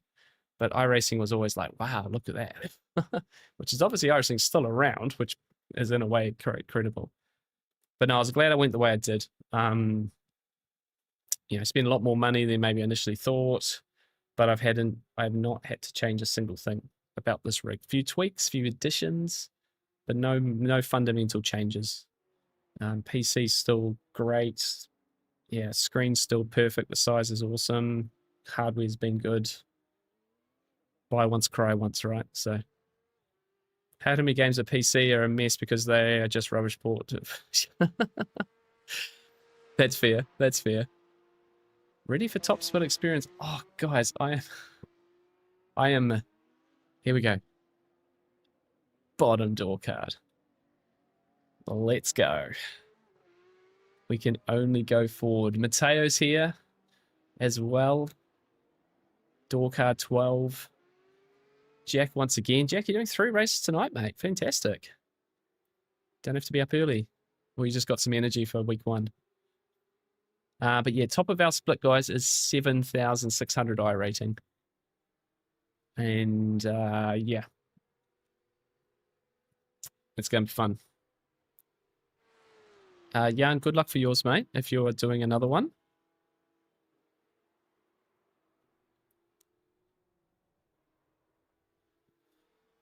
Yeah, honestly, Betty, we do get it. We do get them. I've raced a few like 10K guys and stuff. And it's interesting, they're not that, like, they're faster. Like, they are absolutely faster.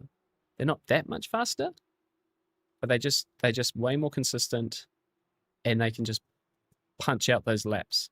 And I'm getting closer, but yeah, they are on another level. But it's funny because I do a lot of Garage 61 analysis, and it's incredible when you look at the really good guys, and sort of this. I guess I feel like I'm in this next step down, the split 2, and the graphs are just almost identical. Like, there is nowhere in the lap that you think, oh, there's that half second. Your braking, your peak pressure, the way you come off is so similar. It's just this innate ability to just carry a little bit more apex speed, get on the throttle a tiny bit more, and just feel the car a bit better and just flow it a little bit faster. And over a lap, it's that half second to a second. And it's coming slowly. It's coming slowly. I've spent about 6 months. Yeah, it's 10th the corner, right? At times, not even that. And but yeah, it's just laps. It's just laps, and they do so many.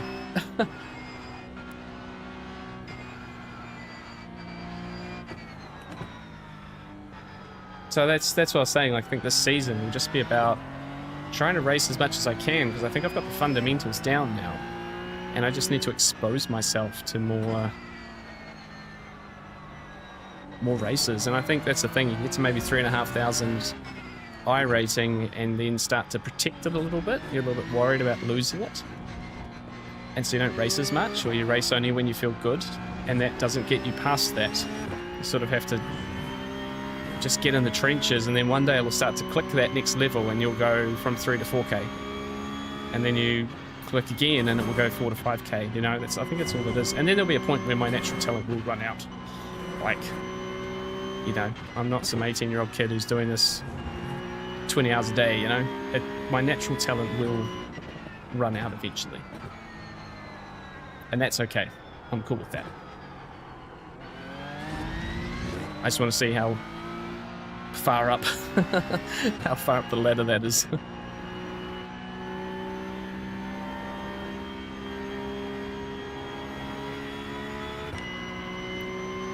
Righto. J-Beard. He's an int. Takes a long time to say anything.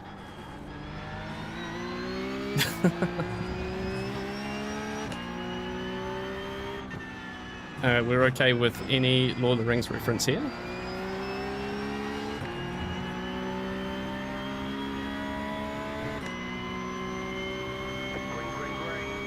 Okay, here we go. I literally cannot qualify lower than my door number.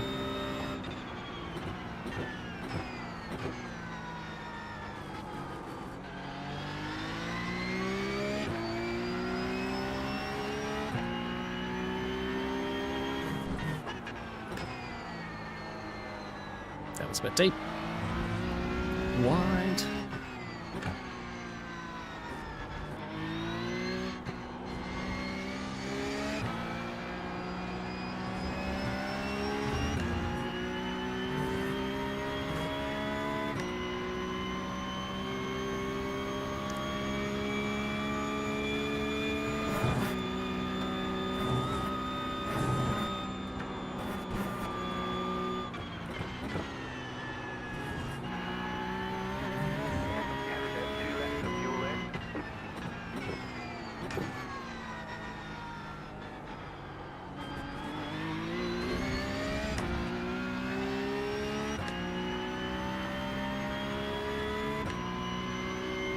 I reckon that top corner there is probably one I'm losing a bit of time on.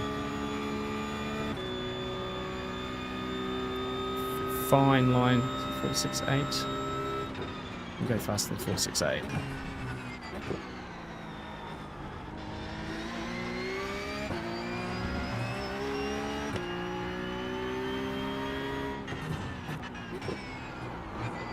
A bit fast.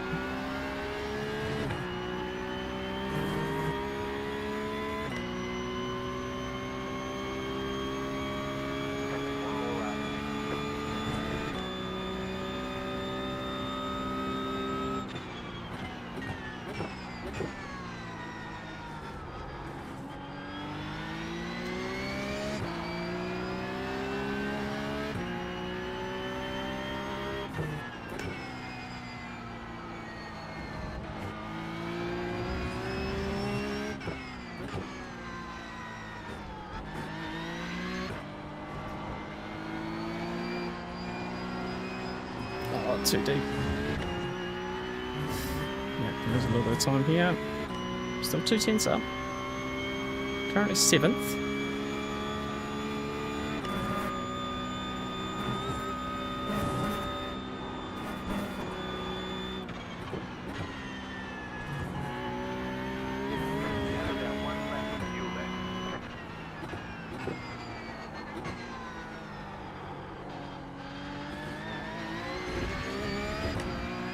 Get through there.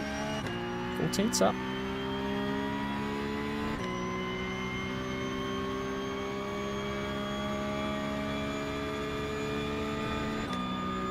"42 degrees this qualifying session. Didn't realise that. Oh, that's deep. That's deep. That's way too deep, Bradley. Absolute mess.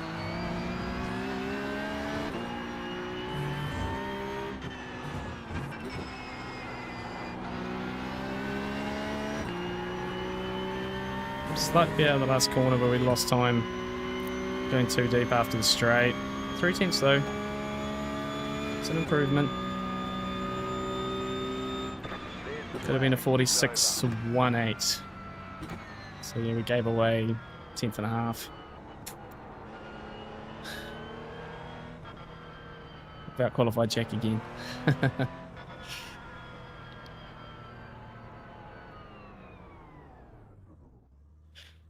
45.3. So yeah, a second. It seems to be about what it is. Yeah, 9/10 to the 7K guy. Could be worse. Did a Tokyo drift out of turn 11? I had a turn 1. Still 14's faster, mate. Hey, Yaki. Cheers, mate. Yeah, also, yeah. Yeah, no, fair enough, mate. Enjoy. If you're still on when I'm finished, I'll come and say hi. I can't qualify, don't you remember? Yeah. You outrace me like basically every time, Jack. The only thing I have on you at the moment is I can qualify slightly better. Right, quickly. I'm going to do this again this season until I forget the setup.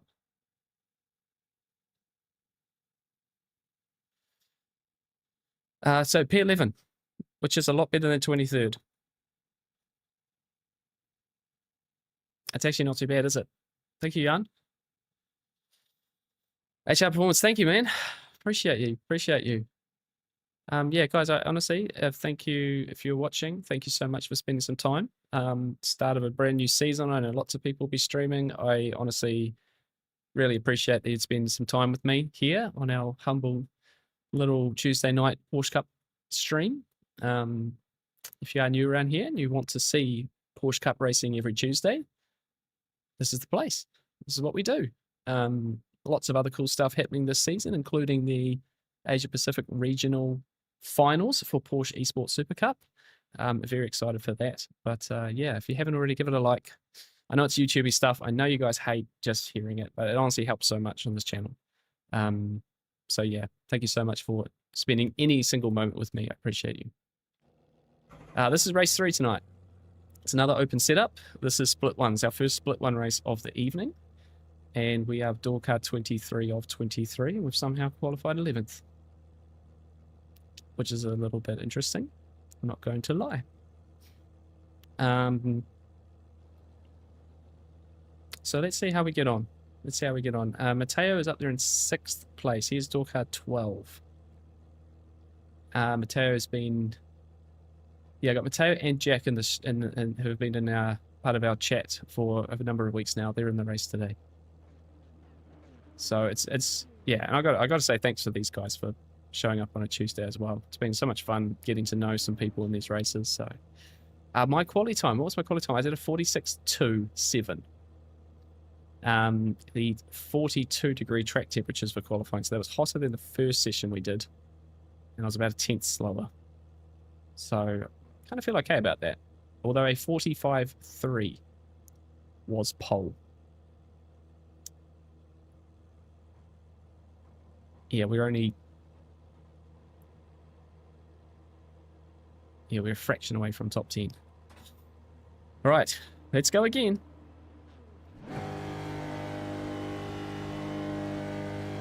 Green, green, green. It's not a decent launch, but I don't have anywhere to go. Now on your left, we're on the right, 3 wide, we're on the right, 3 wide, we're on the right, 3 wide. Stay narrow, stay narrow. Now on your left, 2 wide. We're on the right, 3 wide, clear all round. Now on your left. Clear. Car right, Oh, right, really? clear on the right. Oh, look around the outside, it's crazy.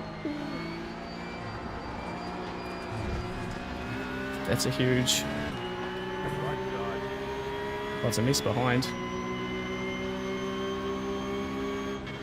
Clear. I made a total mess coming out of there. It's lucky to survive that.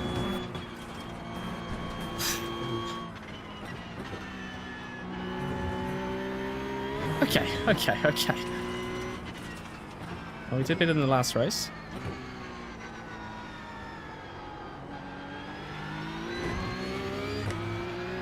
Okay, ice forward, ice forward.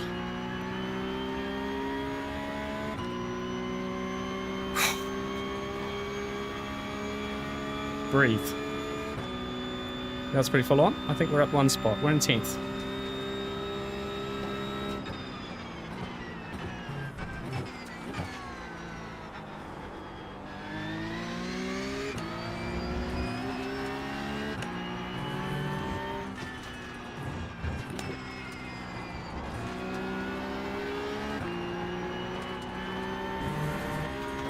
Jack's been involved in some mess as well. He's down to 22nd.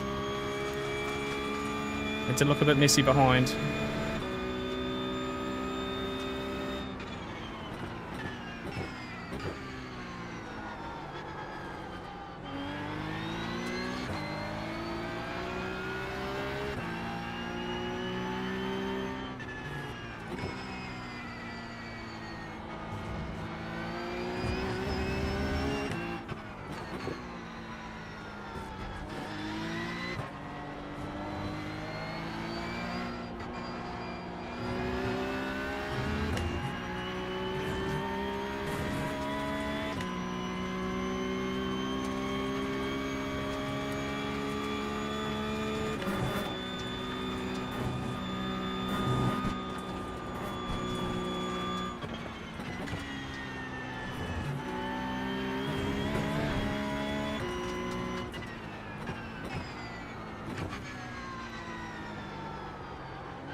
I gotta try to stay with these guys, stay in the slipstream.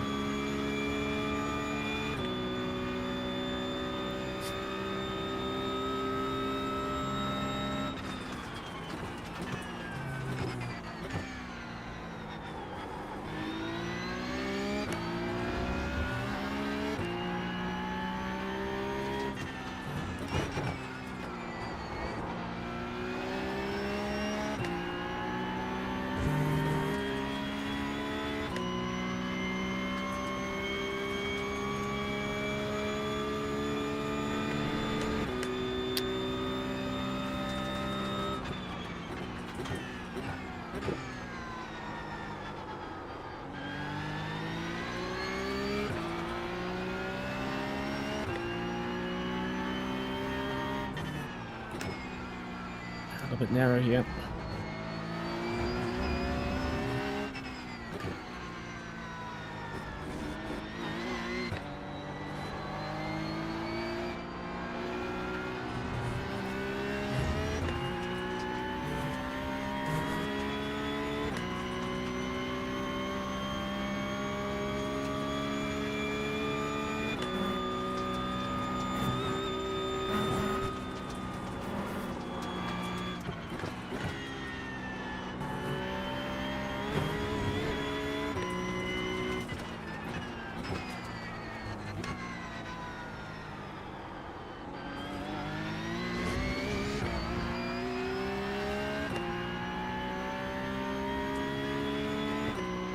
Yeah, reckons I'm 11th now.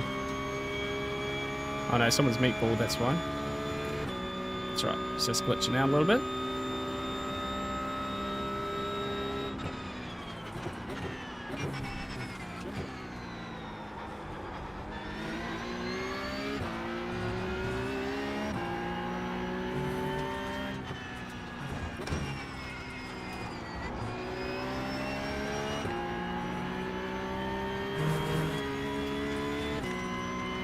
Right, 2 seconds behind.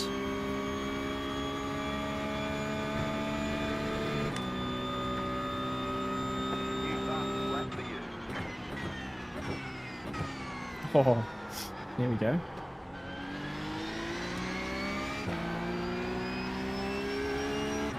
That was a bit of a bold move by the looks of it from Max there.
Right, sorry we're a bit quieter here to this race, guys. This is my full concentration phase.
Getting a bit squiggly.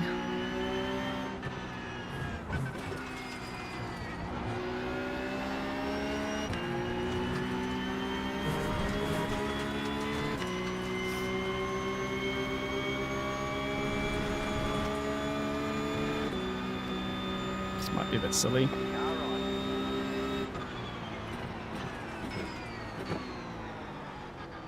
You're on the left. It's 3 wide. gone wide. All right. 2 wide. Clear on the right. Yeah, that wasn't going to work, was it?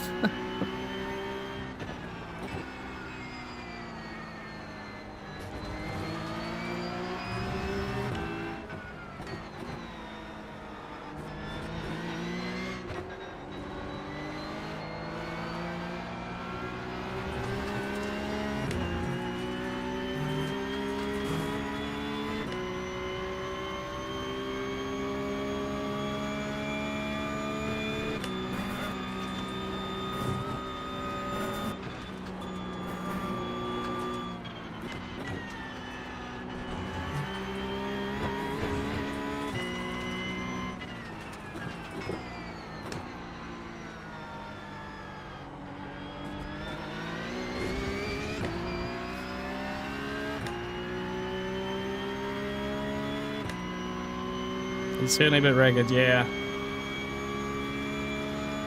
Only 6 laps in too. Slightly warmer than the last race we did. I'm just being wary and looking after the fronts.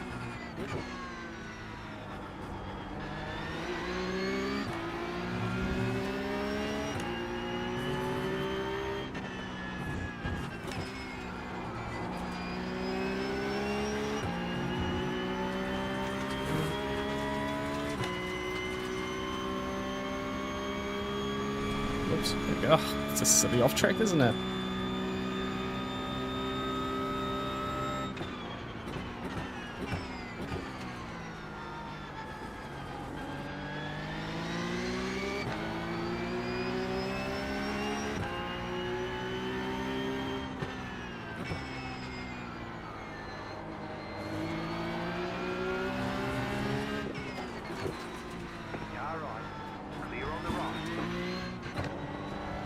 checked up a bit early there. Got behind. Almost got into the back of me too.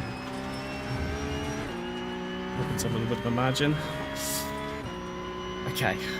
Got to try find a way past Alexandria, yeah.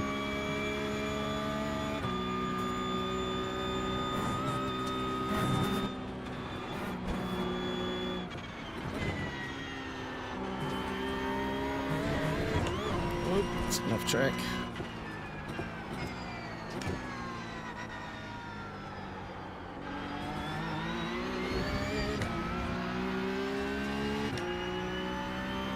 Alright, this will be into lap 8 coming up, so we're over halfway. Still feeling okay.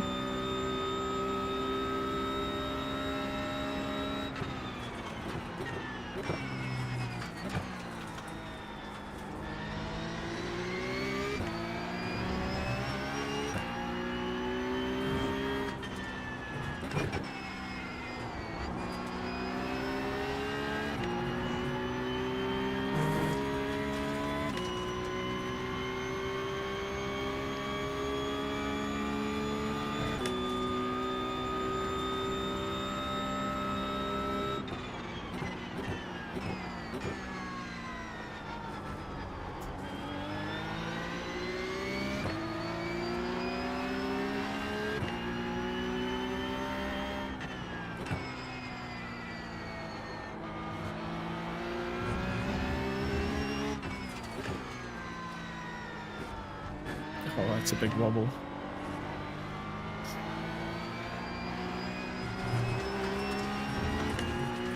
Damn, I didn't get it right.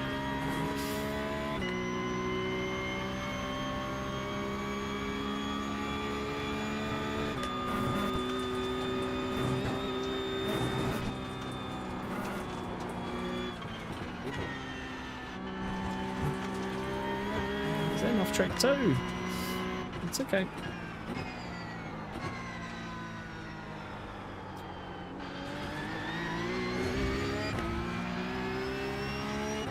These are the sort of races you use a few off tracks if you need them.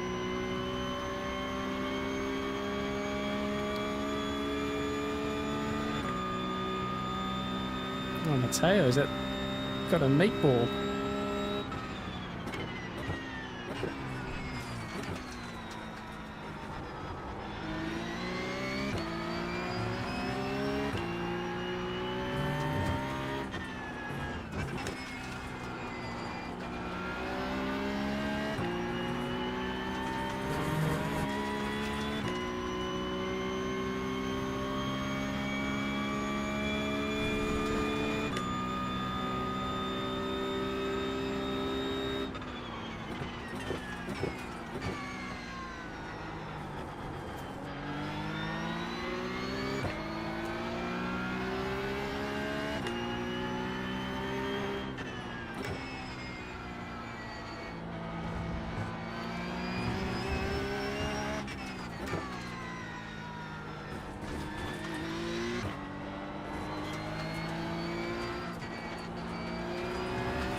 Off.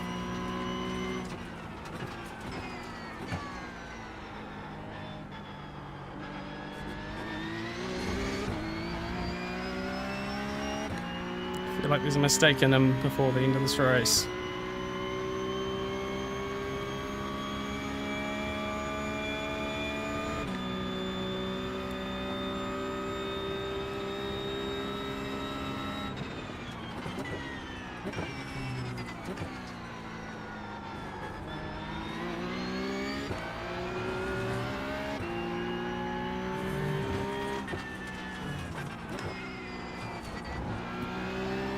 That was not a good last corner.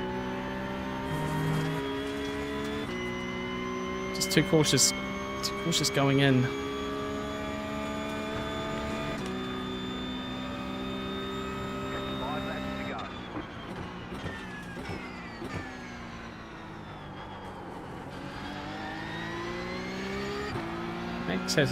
Max hasn't just streaked away either, has he? A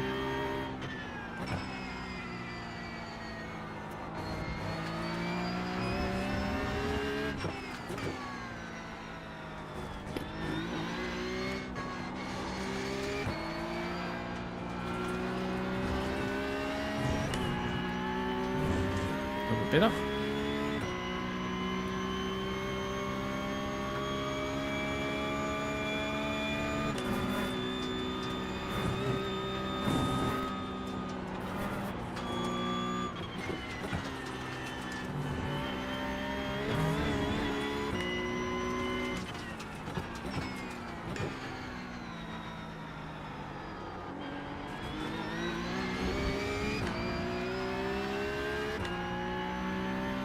Oh, mistake behind. Okay, it's really taking the pressure off behind.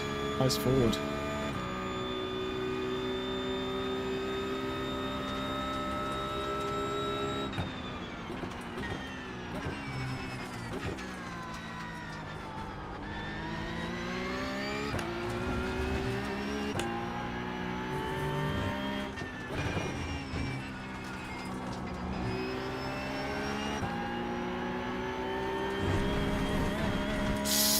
Too early on the gas.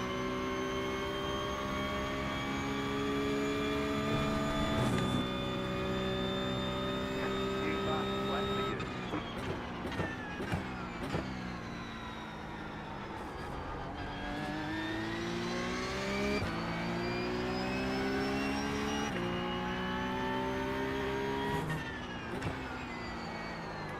Ooh, ooh. Almost lost the rear.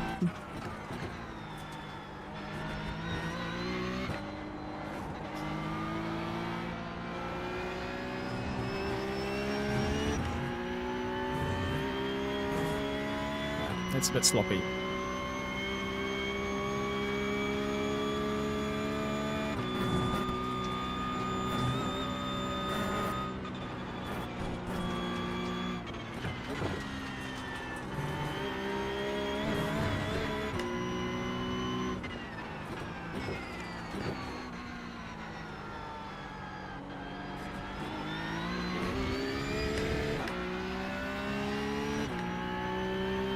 Actually closing up in front. It's pretty sure Max was going to just drive away, you know?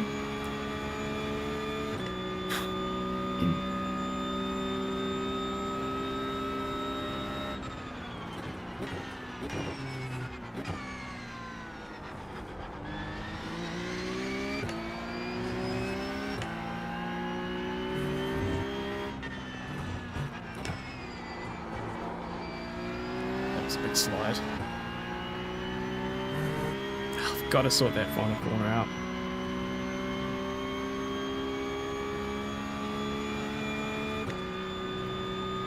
This might be us. We keep pushing, see what happens in front. Definitely battling now.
Becoming incident merchant. That's your job. Yeah, I don't know if I'll collect them on purpose. But you can push the limits. I've seen these guys.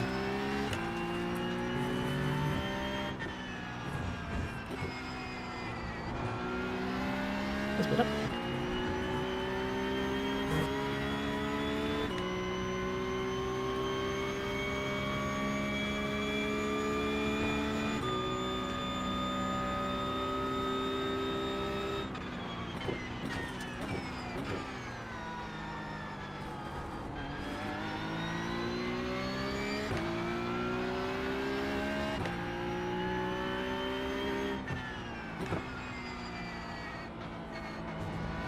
Max is wide. It's been a bit ropey this race.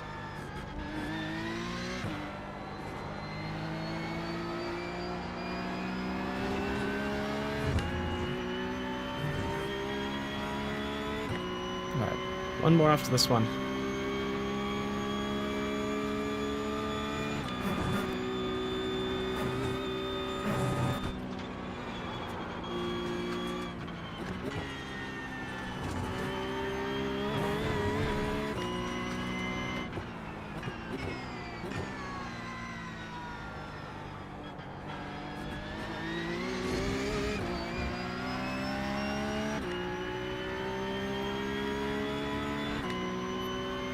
Feel like this could heat up in front.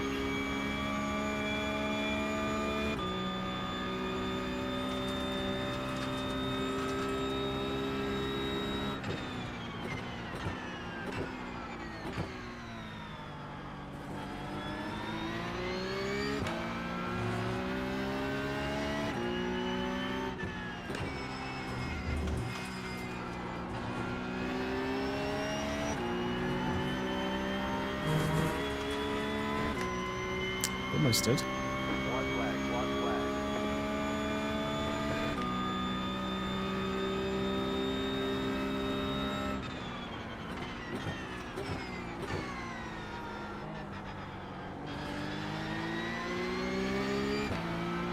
Careful where I get involved here.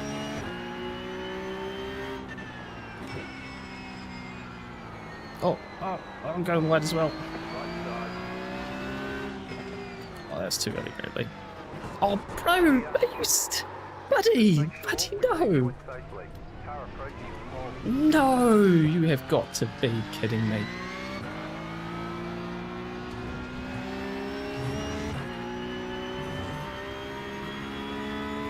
Been steering, don't crash. Oh, come on.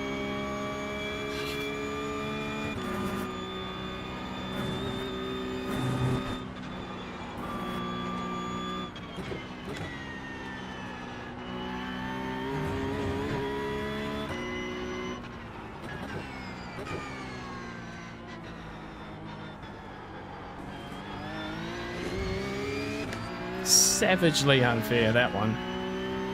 You've got about 2 laps of fuel left. Oh, savagely unfair.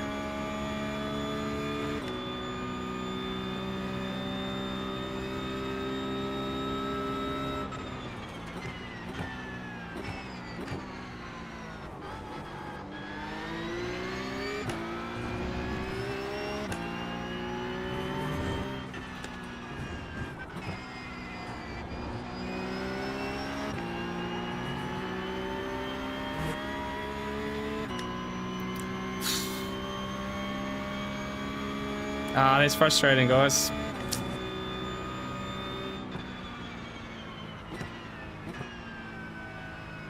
There's the flag. It's over.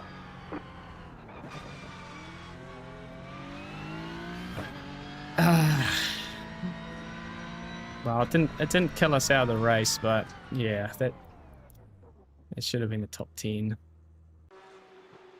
Let's have a look, eh? Let's have a look. So yeah, these guys have done this a couple of times. Like I said, I had to be careful where I got involved here. I go wide here, which isn't great, but we do get alongside. I'm pretty cautious into this braking zone. But he just turns into me.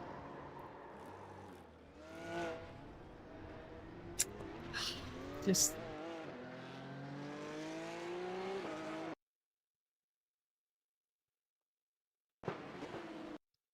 You know, I checked up. I gave him... I was, there was plenty of space there. You know, it's not an early apex. It's a late apex. Like where are you going? You're turning in like I'm not there. That essentially is what it is. You kill me. Not the best. I don't mean it here. Racing incident. Racing incident.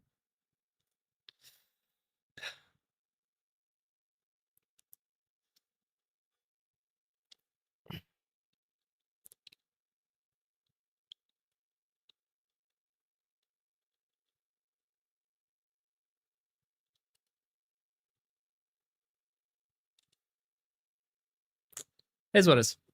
That's right. We got 12th. We're gonna get some high rating. Yeah, what happened to you, Jack? And Mateo as well. What on earth? Okay,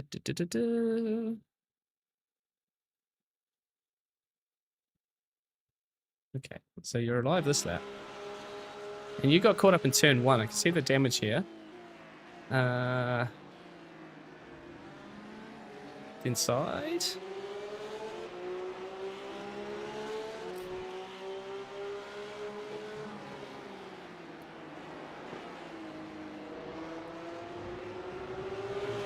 Oh.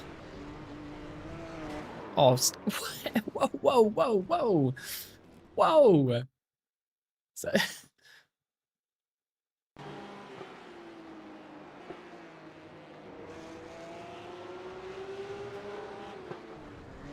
Drove just intentional. Look at that. Bro, get your head together. That is a protest. Yeah. Yeah. Absolutely murdered. Oh, he's... Oh, is this guy? Is this the guy? Is this the turn 1? Is this the turn 1 guy from Adelaide? I should remember these things, hey? And Jack, you had a... Was this a turn 1 moment? A lap 1 moment? Oh, you were next to him as well. Oh, aggressive, but yeah. Safe fella. You guys are both... You guys... And yeah, I need... Actually, you're right, Mateo. I need to look at your lap 1 as well. Oh, yes, he was right the inside here. Oh, oh. Oh, dear. Oh, that's a shame. You got way worse off there. Mateo, where are you? Okay, so yeah, you got...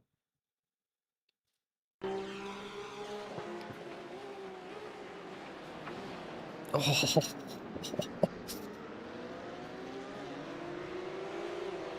Man, I was so lucky to miss all of that. I assume this doesn't get better. Oh, you were on the inside there. Actually, you picked up quite a bit of damage there. Oh wow, it really kicked off behind, didn't it? That's it. What's going on? This isn't Porsche Cup that I know. This isn't the Porsche Cup I know. That guy was going to kill you, Mateo, until he disappeared. Look at this number 15 here, just... Yep. Yeah, split one. Split one. Well, you know, is it proper split one? Like, we are split one, but, you know, it's the 4 and 5K.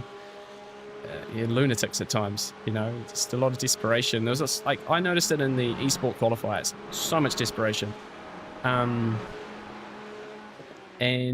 it was not all that fun at times. It's sort of survival. So I got another decent launch here, but you're on the inside already. You can't do anything with it. Essentially, I'm going to get missed here by someone just flying in behind. Oh no, sorry, they were us up in front. So where do I... So Max turns down here and gives me the damage. But we're just hugging this inside, trying to stay out of the way. And then we just about do it. Yeah, Alessandro right behind there. Yeah, so aggressive. Too aggressive. Yeah, Alessandro almost runs in the back of me. And yeah, it obviously all kicked off behind. And I was just so lucky to kind of miss it. I just don't understand, you know?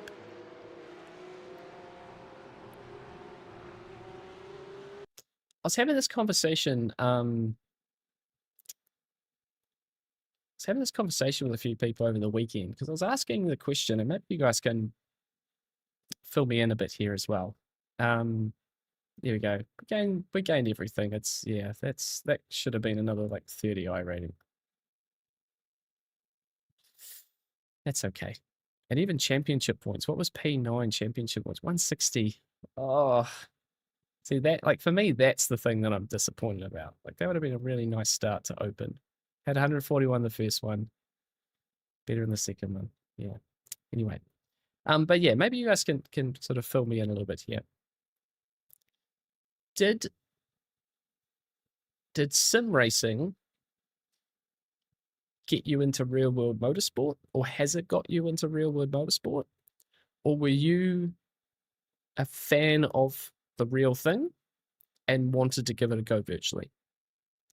Because for me, I have been a motorsport follower for decades now. You know, initially Formula One, watching with my dad, then getting into, you know, GT cars once YouTube started showing the Nordschleife for 24 and Spa 24 and all this sort of stuff, right?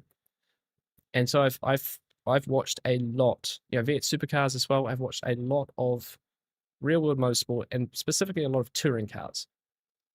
And I've seen it all. I follow it. I love it. Coming to the sim, I feel like I have the right expectation about what a good race looks like. You start in X position. If you can go forward like 2 or 3 spots, you've done amazing. Like, especially if you've qualified well, you're not out of place, right? And I kind of am getting a sense. So yeah, Jack, F1 to F1 games, Mateo, F1 to F1 game to GT7 to iRacing. Okay. For me, I was always fond of cars, grew up Need for Speed. Yep. Had a stint watching British Touring Cars around 9, watched Star Factor at time as well, race Star Factor. Okay. Yep. Backwards. Sim racing got me into racing. Okay. I had a spine issue and couldn't sleep for weeks and played Forza all night and got hooked. Yeah, okay.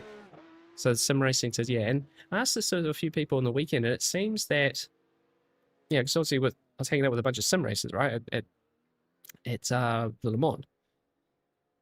And a lot of them, it was like, yeah, it's my like second or third time to a track. And I found it fascinating. I was like, I hadn't quite picked that. And then you had a 15-year hiatus. Yeah, okay. Because I feel like when you watch enough motorsport, you see that, like, what good racing looks like. And I think sometimes I get accused of being a little bit too soft. You know, like, oh, you just got to go for that gap kind of thing. But I've seen too many times it go wrong in the real world, right? Big accidents and stuff. And so if you can start, you know, like I qualified well that last race. I was up 2 spots. There was a genuine opportunity to make it pass. And that was like, yeah, I can go into that gap. If I was any further back, I would have just gone, I'm not alongside enough, you know, this isn't good. It's going to end poorly. Obviously, you got to play ball and it didn't quite work out. But yeah, I need pointier elbows for sure, just a touch. Yeah, I do, you're right. Like there's times where, but it's not because I'm not aggressive enough. It's probably that I still need to work on my defensive driving in general. I'm a little bit too passive to that, and I give people too many opportunities. But be as aggressive as I can, but in limits, and others don't need to avoid me. Yeah, exactly. Like for me, I just don't want to ruin someone else's race. It's my starting point. But you know, I've sort of, because I've watched enough motorsport, you sort of go, okay, if I'm starting 15th and I can finish 12th in a race where no one else messes up, then that's a good race. 3 genuine overtakes, good pace, solid, stay safe. That's it. It's a good race. Well, let's see. Mateo, I don't know if it's. I think sim racers look for passes in places that aren't passing spots. And GT3 drivers, they are aggressive, but they also have, you know, also there's the other side of it, right? Like the braking systems in a real car, you can just fully jump on them. You can't really do that here. It always goes wrong when you do that. But I don't see I don't see a real world driver trying to make an overtake in somewhere that isn't a passing opportunity. So here's a really good example. The cutting at Bathurst, you come out of turn 2, you're coming up the hill, it's the kink in the turn. You can make a pass there, but it's very, very rare does it work out. But as sim racers go for gaps at the kink, they overlap, it always goes wrong. And you're like, why? Why did you put the nose in down there? I've watched enough racing at Bathurst to know that never works. But if you haven't seen that, you don't know that. So I think that's the awkwardness of it, is it's like every corner's a passing opportunity, and you know, if you go for a gap that, if you no longer go for a gap that exists, you're no longer a racing driver. It's a terrible quote. It's like, even the context of that one, right, guys? Like, Senna said that and then later admitted he intentionally took out Prost at turn 1 at Suzuka. Like, he wasn't racing, he was doing stupid stuff and he knows it. It's so overused, it's insane. But anyway, there's my little pick. But I was just surprised, having talked to that a few times, that actually, yeah, a lot of people do get into sim racing and then they go, hey, this real world stuff's pretty cool too. And I think that's partly maybe where some of the things we see in the sim come from, maybe. Just my little take there. Yeah, I know, people think it's genuine, right? Like, you actually have to really dig into that story to, you know, when Jackie Stewart actually got the answers out of him at some point. He was the only one who saw through it at the time and later got the answers out of him. Yeah, that was just part of the era of Formula One, but it's not the tactics, and even current F1 rules, right? Current F1 rules, the first to the apex and all that sort of stuff, that does not apply for GT racing and touring car racing and, you know, IMSA and things like that. It does not count. Sim racing got me into GT racing, yeah. And I think that's what I kind of picked from a lot of the guys that I was hanging out with in the weekend. Was like, they were all there because of sim racing.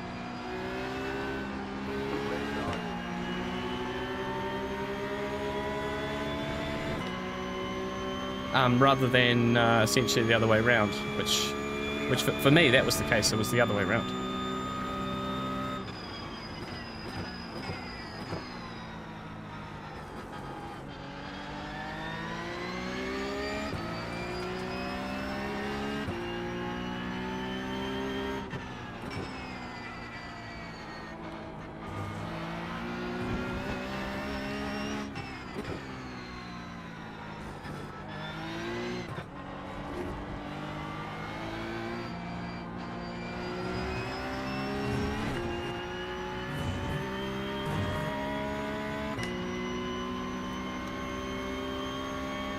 Right, so this will be the last race of the evening when we get to it.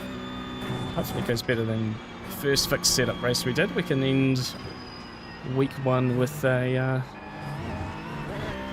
nice little haul of points for the overall.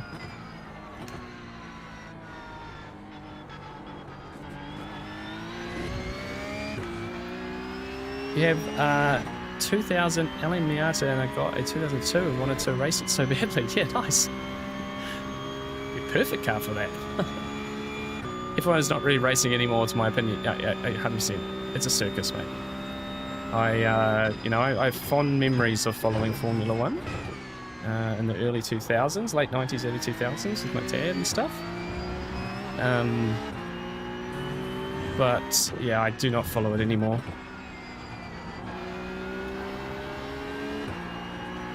I forgot the Barcelona Grand Prix was on this weekend for obvious reasons. Although it was cool to see Hamilton win again, I guess, you know. It's just a bit manufactured now.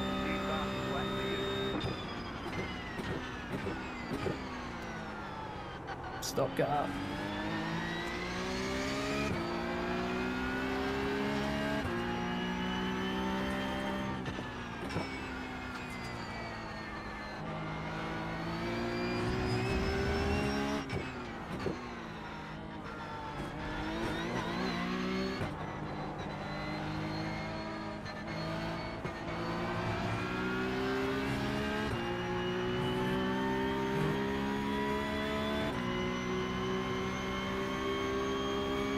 Nope, let me buy.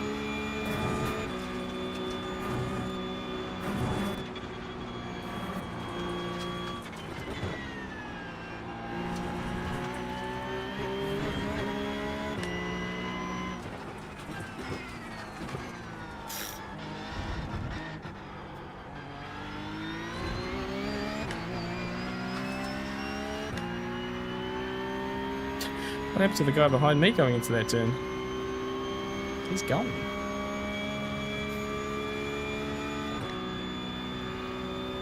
Don't kill me this next race, please. I promise to try my best.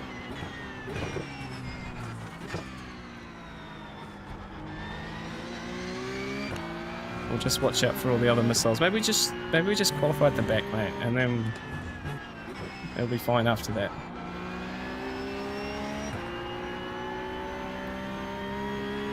Still can't believe I got a meatball from the way my car hit yours that first fixed race. That was crazy.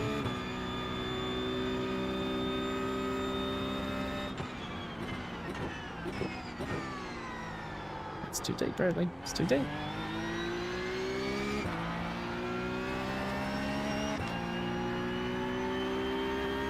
Catch all that ABS at the end of the turn, and it just kills all the front grip.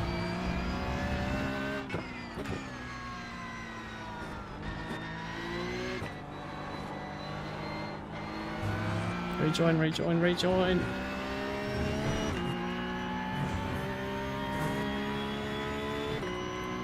Wheesh. I didn't look at the secondary hit I received. Yeah, I don't think it was that though. I kind of feel like it was the... These cars, I feel the damage more is very sensitive to damage at the rear wheel. And it obviously makes sense, you know, suspension, gearbox, engine, everything's back there.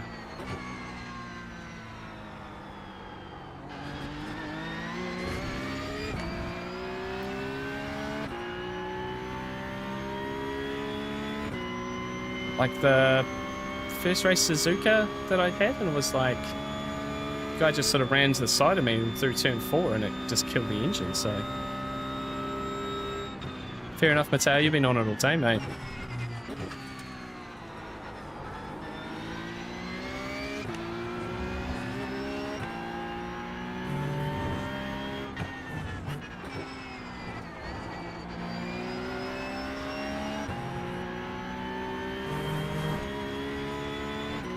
Alright, we'll be qualifying in a second.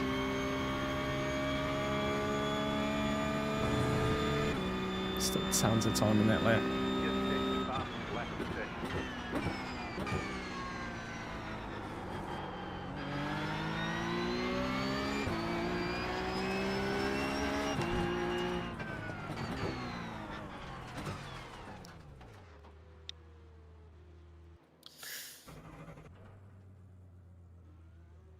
It wasn't the hit, really? Come on. Yeah, yeah, I just survived turn 1. Just survived turn 1. Well, there's 2 races in a row. Oops, don't do that view. Race time. Race time, race time.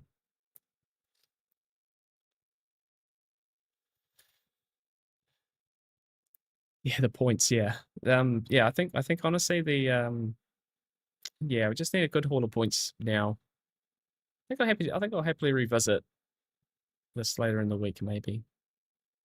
We'll see. I do want to do my first GTE races this week. We've decided I'm gonna, because the calendar for GTE is fantastic. It's not something I want to do for a whole season, but if there's any if any of the GT3 stuff's a little bit like, I'll jump straight to GTE. This Thursday, we are going to race the DTM split for which is at Spa. So that's a 8 o'clock Europe time slot for that. And so that's, yeah, it's a 55-minute race. And then we might jump to GT3 Sprint or IMSA or something at Watkins Glen and try to do a little bit of practice for that. And yeah, and then I'm going to do a video about the first GTE race. Yeah, honestly, so I had about an hour to test some cars. Jack's gone wide there at turn 2. And the Porsche was really hard on cold tires, and also the way that, because that car only has a dash on the wheel, so it doesn't have an in-car dash essentially because it's too close in the field of view. And it just felt like the cockpit view felt super weird. And I kind of was like, ugh, don't really enjoy looking at that. And honestly, mate, the car that I wanted to drive and actually does seem to feel nice initially, with like 5 minutes of driving, is the M8, the BMW. The M8 got, so that M8 was released right when I was working for BMW, right in the thick of my apprenticeship and stuff. So, you know, that was a pretty cool car for the time and right on brand. So yeah, like I say, I'm a bit of a sucker for the BMWs, and we're probably gonna go for that. So yeah, and the sound, the turbos going, yeah, it was, yeah, and they felt great. They felt like a pretty fresh challenge, you know, no ABS and all that sort of stuff. And yeah, week 1 is Monza. So our first races are going to be at Monza, so it's going to be classic. But yeah, we're going to do a video about that one. Stream the DTM on Thursday, and a little bit of stuff there. So it's going to be a good week. It's going to be a good week.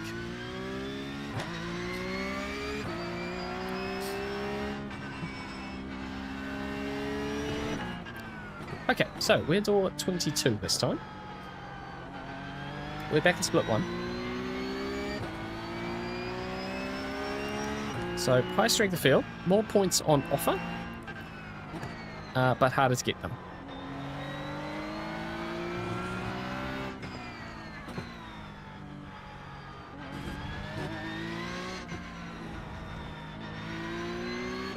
Do I have Alejandro in this lobby?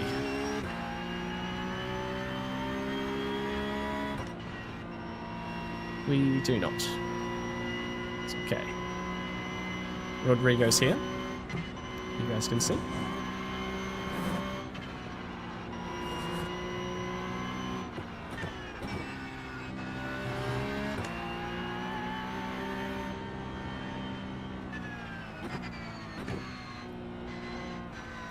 The thing we're going to try next week as well is maybe a bit of a tyre warm-up routine.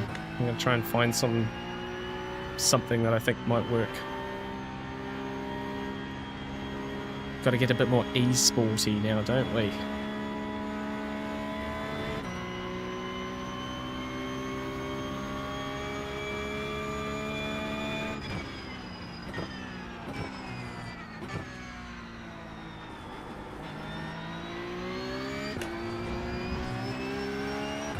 I know there's a few theories about the different warm-up phases, etc., and what actually works, so we'll try a couple.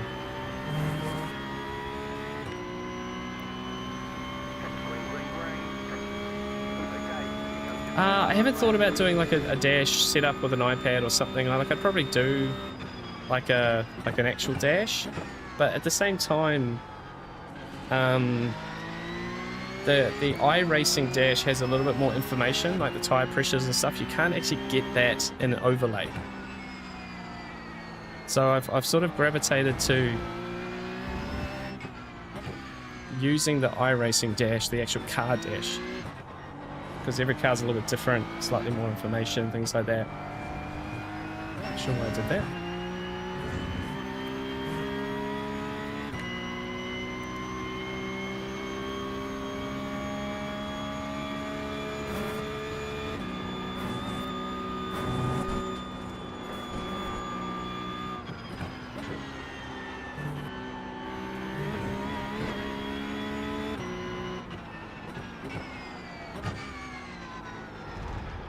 Wait, no.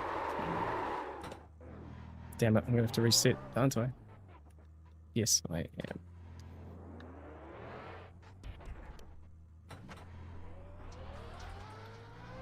You've upset the officials with your slow driving. Damn it. Times won't count until you reset the car and start over.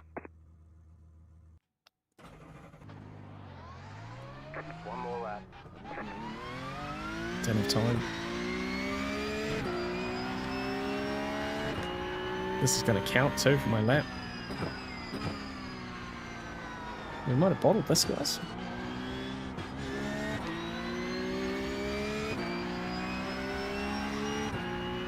think we might have bottled this. Yeah. Done. We're done. And cold tyres too. Boo. Boo, boo, boo, boo. This is not a fast lap. No, it is, isn't it? I swear it is. 140, 140.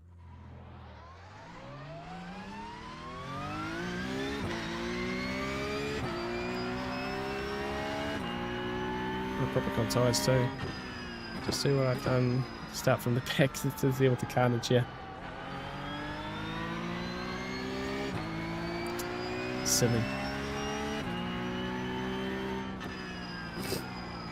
Fixed continues to be our nemesis.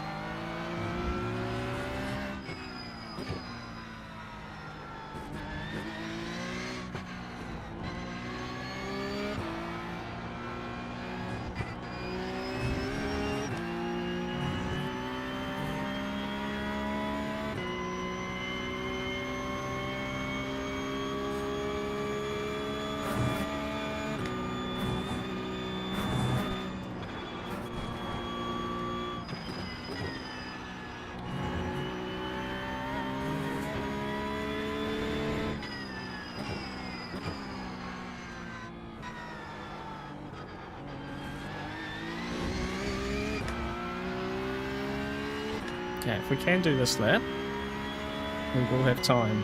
If we can't, then it doesn't matter anyway.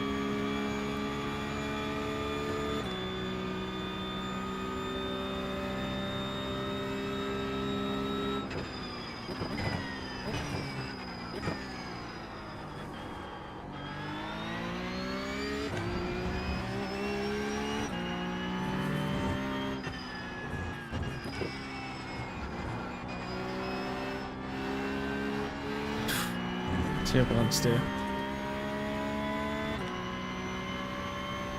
Okay, I do get to do it. 144. Oh no, I'm not going to have enough time. 141. Oh no, I'm not going to have enough time.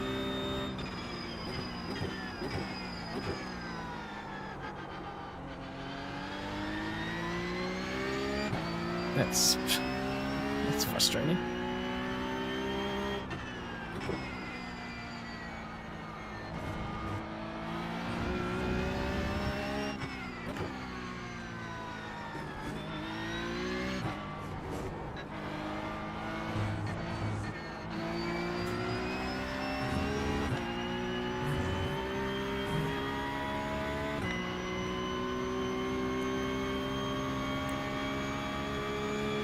Just try faster, just to a 141. Put it on pole. Out of necessity.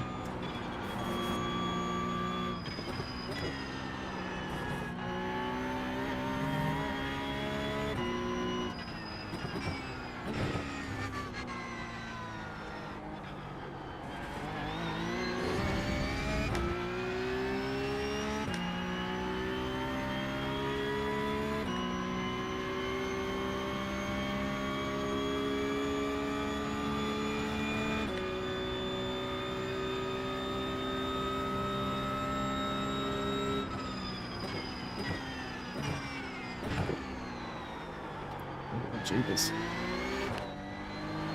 It wasn't going to be good anyway.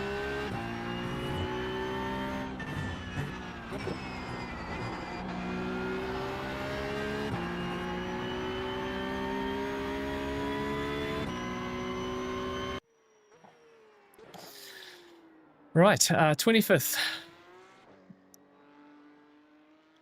You did a good video this week about tire warming. Oh, cool. Thanks, Steve. Thanks for letting us know that. Oh, we're gonna have a look at that. He's doing some good videos at the moment. Been very helpful stuff. Right, Jack is 17th. He did a 46.4. Top 10 would have been a 46.1. We weren't too far off that the last time we qualified. We just made an absolute hash out of it, didn't we? Right, if we get caught in a turn 1 mess from here, it's really not our night, is it?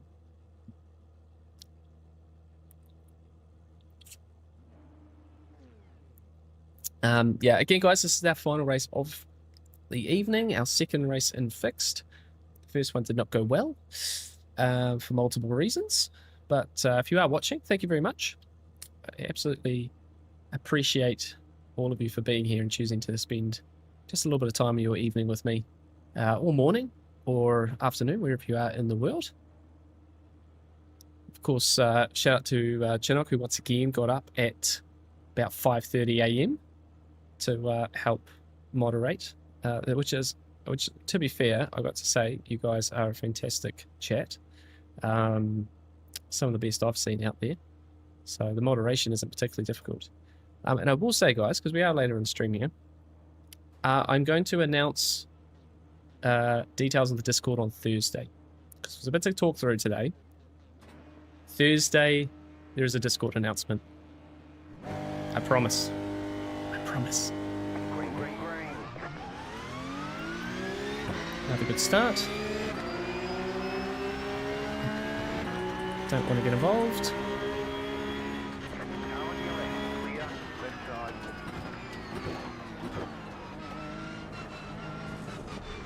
You're on the right, 3 wide, left side, 2 wide. Left side, 2 wide. Clear.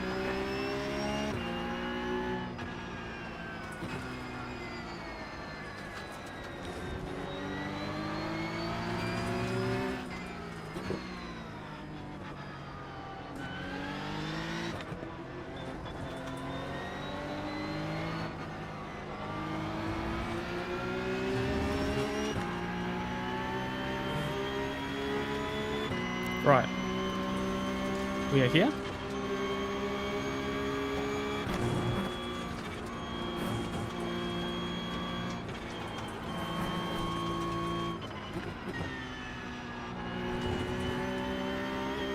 I don't have any brake bias.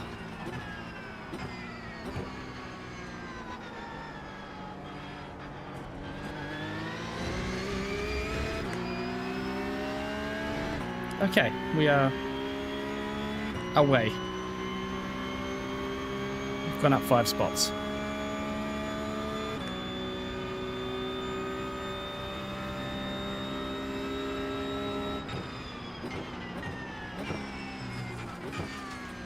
Oh wow, that guy's a long way off the circuit. Oh, that's a big slide.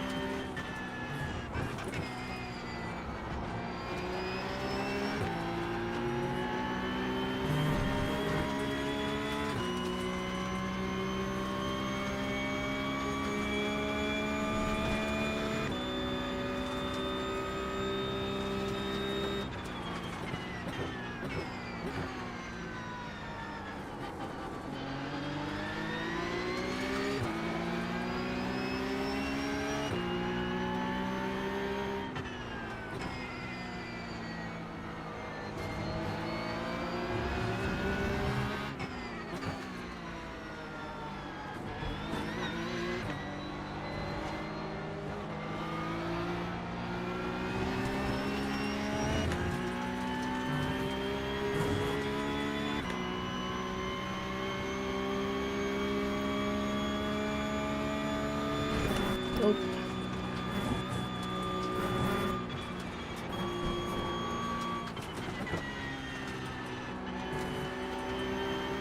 No, no, no, no, no. You're on the left, 3 wide. Oh, that almost happened again. I've definitely hit him. What's the car feel like?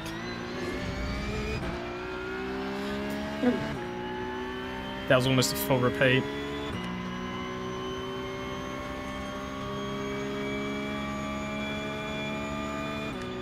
There's definitely chaos behind that too. There was not much I could have done about that. Just had to avoid the best I could.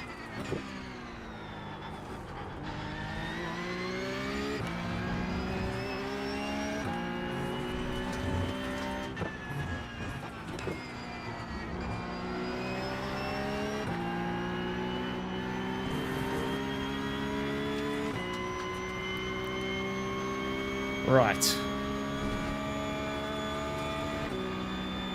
Yeah, I do need that, don't I? Not sure why that's just not a standard spotter thing, right? Just say, hey mate, yeah, 4x contact, you got some damage here.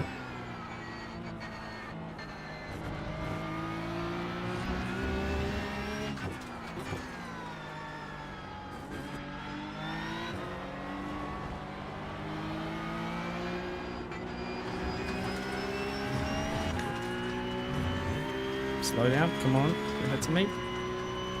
How can you cut that corner and not get to slow down?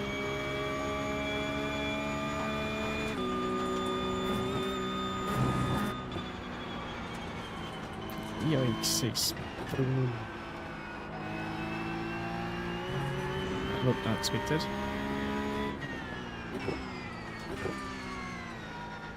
So it's in front of damage too.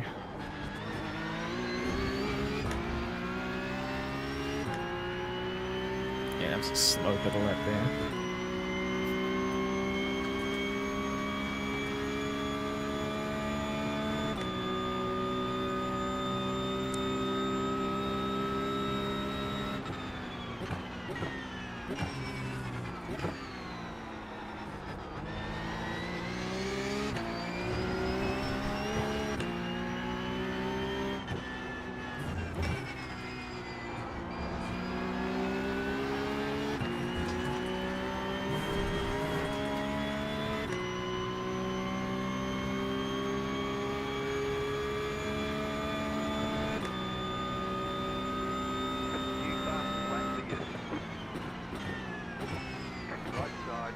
Get your nose out of there, mate. Clear.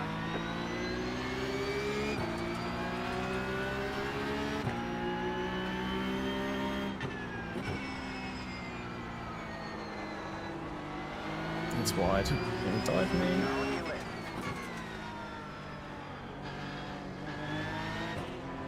Clear.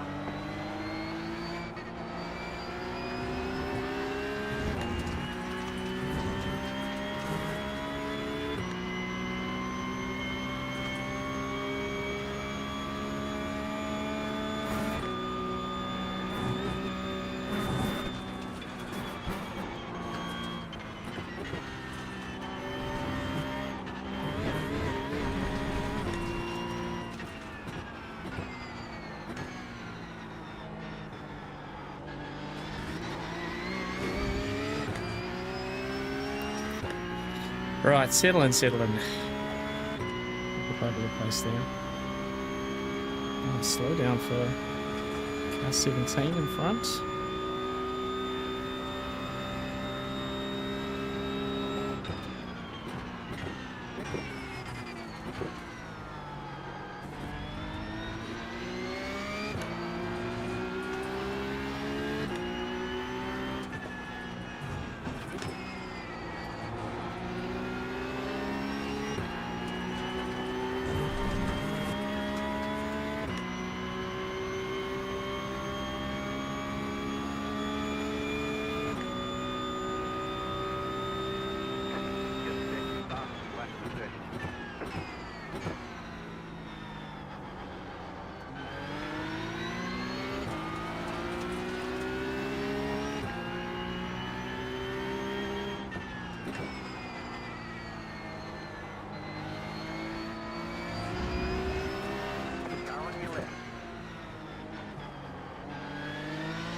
We've rejoined safely.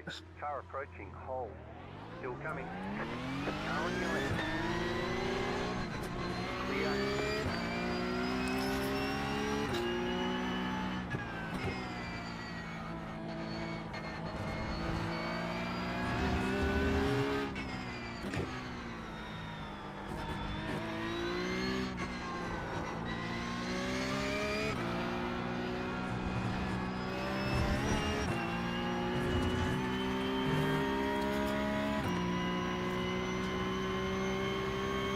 Just kind of sums up tonight a little bit, doesn't it? That's right. I went to the inside and I didn't fully cover off the inside, although the guy behind I think was probably more out-braked himself. Maybe I braked a bit early. So I could defend a little bit, maybe a little bit passive about it. But yeah, he's obviously decided just to keep the nose right in it.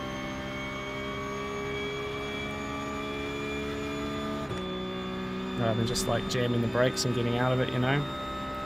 And we couldn't really go wide, so the guy I was going to go on the outside too. That's right.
Cost to get a Porsche Cup from a beginner account. Well, it will sort of depend on the tracks you want to drive and stuff, because you'll get to C license on base game content. So pretty much just your subscription, and then you'll obviously need to buy the car and whatever tracks you want to drive. This track's part of the base game. I'm not sure if there's any other base game tracks this season. But you'll have, yeah, if you're never done iRacing before, you obviously have to level up. So yeah, it's pretty much then, I think the reality is the first few seasons of iRacing are pretty expensive. Like you might end up spending like 130 euros a season on tracks, most likely. But I'm sort of it's my fourth season on iRacing. And I haven't had to buy any content so far this season, I think, apart from Phillip Island for PESC Finals. Apart from that, it's all there. So now that I'm on the other side of it, you know, and it's hundreds of euros deep, I'm not going to lie about it, it's a lot of money. But now that I'm on the other side of all of that, it's just subscription. It's pretty palatable. But yeah, I was expecting to see a lot of people trying this week, because it's a base game track, and then you just need the car. And just a C license, so it's not hard to get C.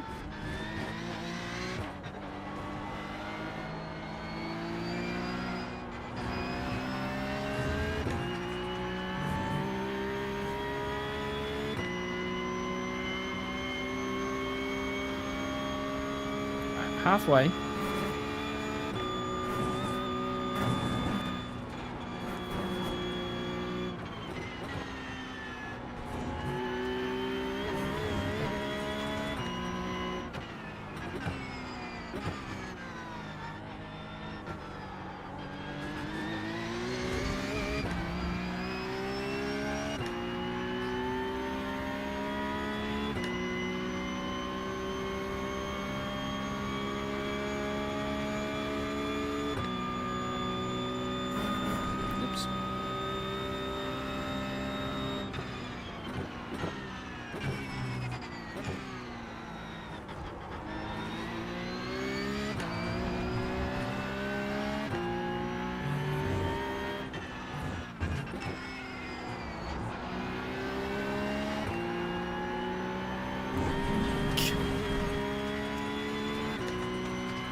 close to a slowdown. Have you ever used the... Yes, well, I just got some this last season because of all the Porsche Cup that I did last season, so it ends up being like 8 or something. Oh gosh, I bought people off here. Nice work with that guy. Just roll back onto the circuit as well. Goodness me, people. It's a lot of interesting... Yeah, I don't know, maybe it's new season stuff. Honestly, guys, with Porsche Cup, if you're following this last season, there was lots of weeks where we got a lot of really good racing. And something about the end of last season, start of this season, I don't know. It just seems a little bit off. People just need to cool the jets a little bit in general.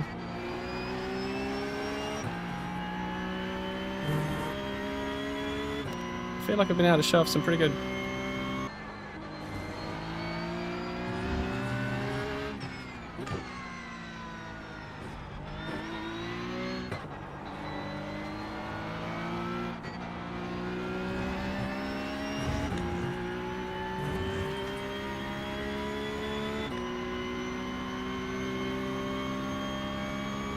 Yeah, so you need to race eight weeks to get a kickback from the series you do, so essentially, you know, for us committing to doing the series of Porsche Cup, you know, 2 series, and you end up getting $8 back for your efforts. So if we keep doing that, plus, you know, subscriptions at Black Friday are on special, now that we kind of have all the content we need, essentially, it could only be the odd track that they release new and maybe 40 euros a year in subscription. All things considered, and considering the cost of the rig and everything else about this hobby, it's not that bad.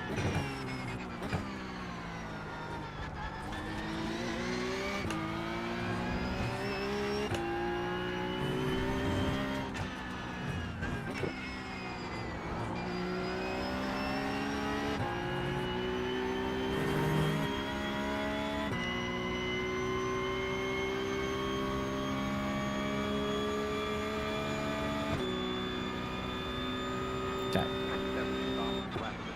4 to go.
Definitely gonna have to come back and do a couple of races later in the week in Porsche Cup, I think.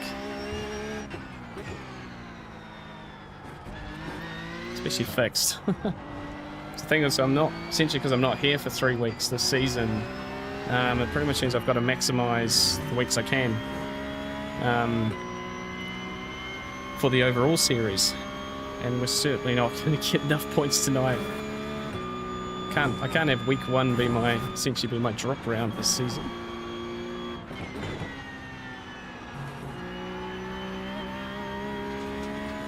Especially for Fixed. Fixed was the one that didn't quite go our way last season as well.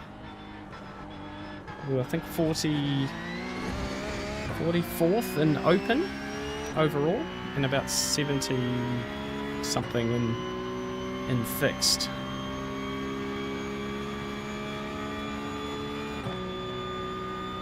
Interestingly, with similar series points, it's just obviously people were having much better time in Fixed overall.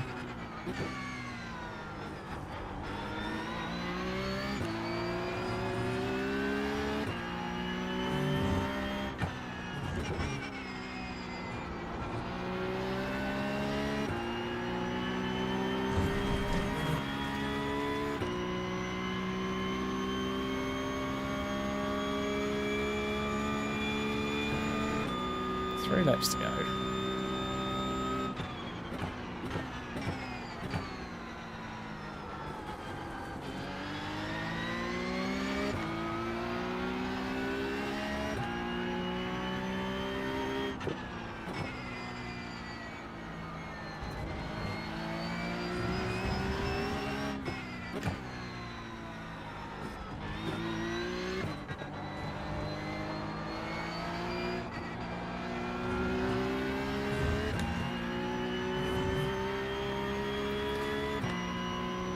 I invested 3.5 years in my rig set up, not counting the PC. Invested 1,000 into iRacing. Yeah, I've gone off track.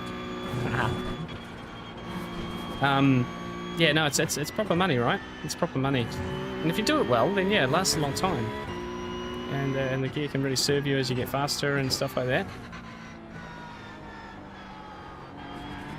But it's certainly an investment, you know. So I wouldn't. I think with the cost of iRacing, I wouldn't let the cost of iRacing be the thing that stops you doing it.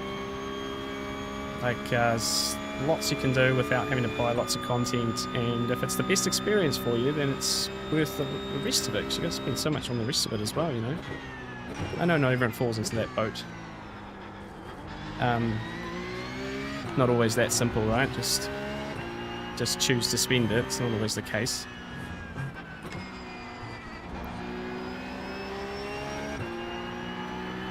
But yeah, I think people think you got to go out and spend $2,000 on the game, like, immediately, and it's far from it, so. Yeah, 30 a month is reasonable, but it's not 13 a month. Like, if you were committed to it and you just bought 2 years straight away, it's only going to cost you like €5.80 or something. So maybe like, you know, $7 USD or something. So it's not even 13 a month. It's never 13 a month.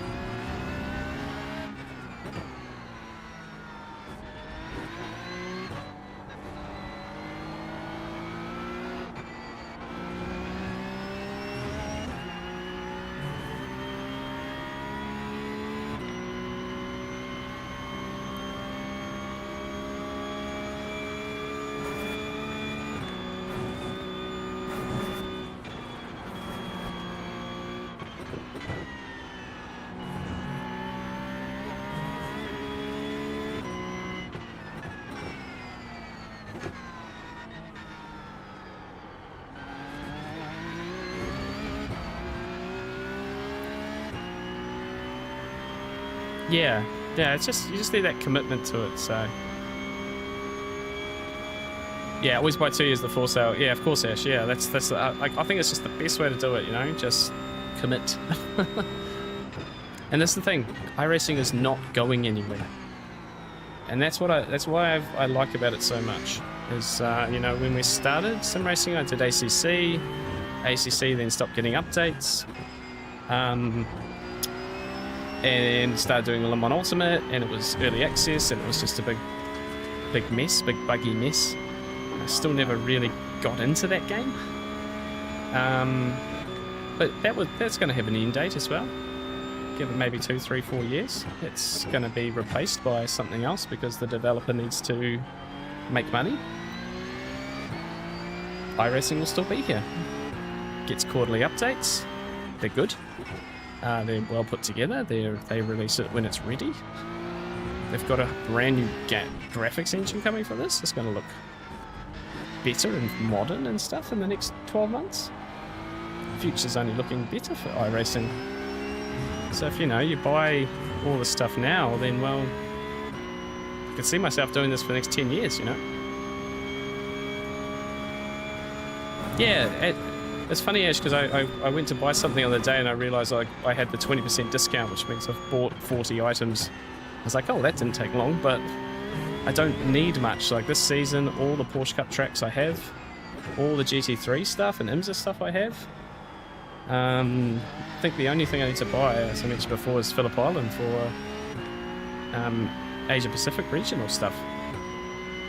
I'm also completely happy to do that. So, yeah, you're right. You actually do need a subscription to make Le Mans Ultimate work properly. To get the proper practice servers, the championship stuff, all the stuff that you get on iRacing that you enjoy doing, that's part of a subscription now. And that subscription doesn't get as cheap as iRacing does if you buy 2 years. So, yeah, the argument's kind of disappearing a little bit. Oh, white again. Oh, well, that was far from a great race, team, and I apologise for that not being the most entertaining thing at the end there. There's the flag. Let's have a little look at the incident. Let's have a little learning. It's all good. It's all good. I think I'm.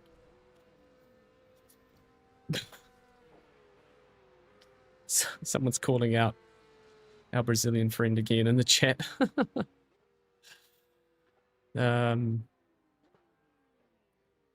It's all good.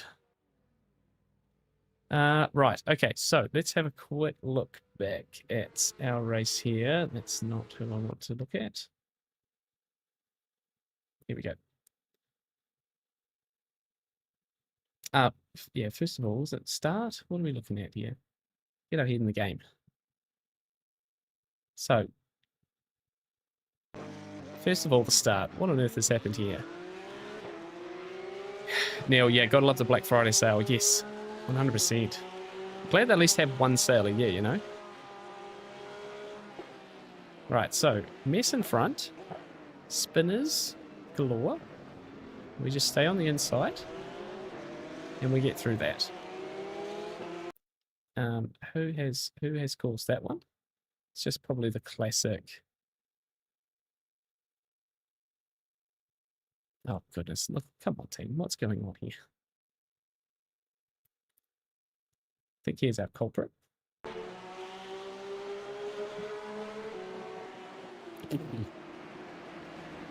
Wow. That's nope, nobody nope. 6,000 I rating. That's so silly. Let's go back. Jack survived turn 1. In fact, Jack finished P11. Very nice. Very nice indeed.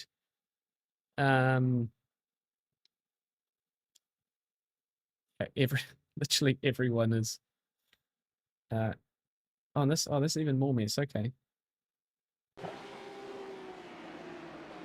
Yeah, don't do this either.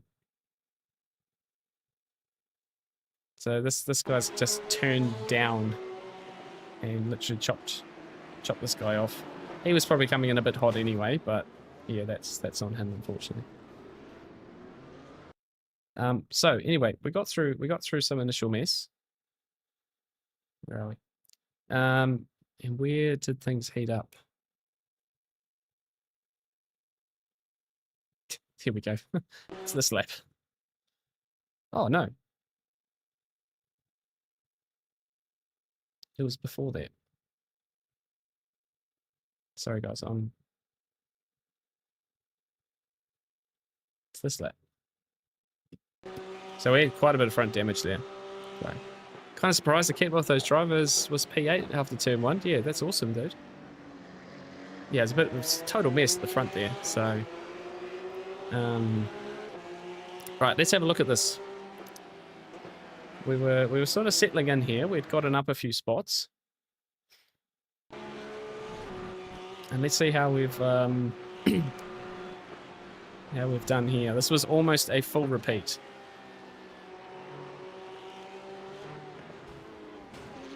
Bang. It's almost a full repeat.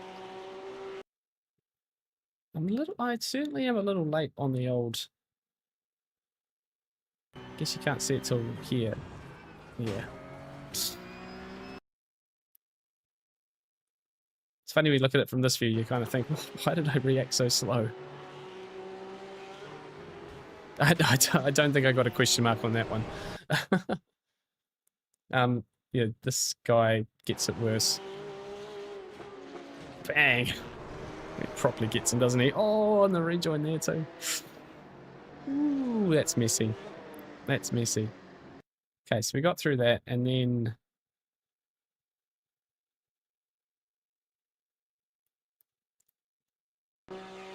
let's have a look here.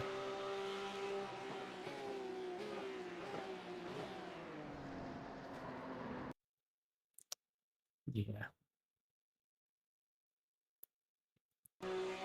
So he's braked.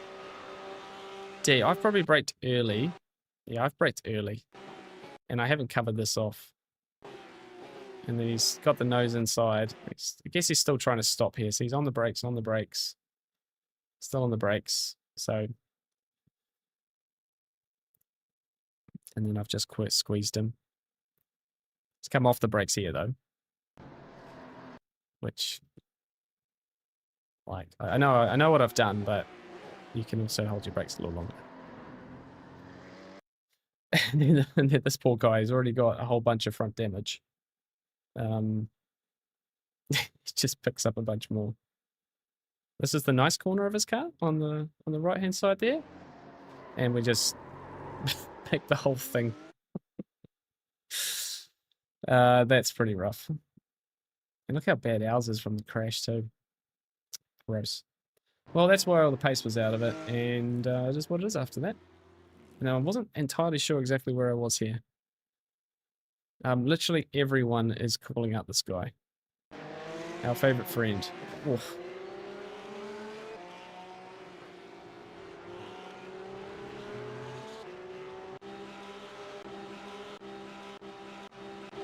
Yeah, must be all turn one stuff.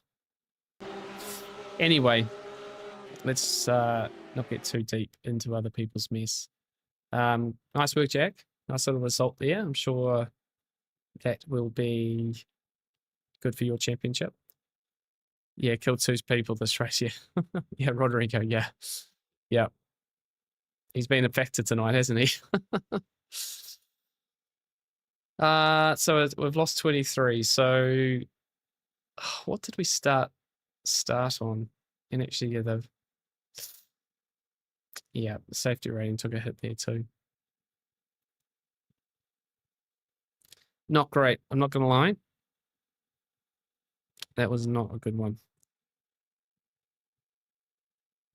So we started. Let's have a quick look here. Week 1 race. Our 5th place. So we were 3,305. So we're going to finish down overall on iRacing, which is annoying. We would have been about average. We would have been par if we didn't get taken down that second race. So that 3rd race at the end, and lost that little bit of iRating, but that's okay. Like I said, we are not worried about iRacing this season. We are going after as many experiences as we can, and just trying to get a little bit better each time. We need to expose ourselves to more of this stuff. And, you know, look at moments like that. Yes, I got turned around. Yes, I can see what I did wrong. And just keep feeding in the experience. It's just going to take a long time for me. It's just going to be a slow process indeed. So, better points in 55 instead of 19. Yeah, we are on our way. I think the reality is we need at least like 150s. to kind of improve on what we did last season. We had a couple of really nice weeks, but a lot of the time was like kind of 120s, 130s. I need to try and step that up a little bit. So I think we'll come back. We'll come revisit this one. We got time this week to do it. There's potential there. I think there's some performance there. We just need one to come our way. And yeah, maybe the crew on a different night or later in the week once the first week shenanigans and all the week 13 stuff is finally out of people's systems. We can do some of that. So yeah. Yep.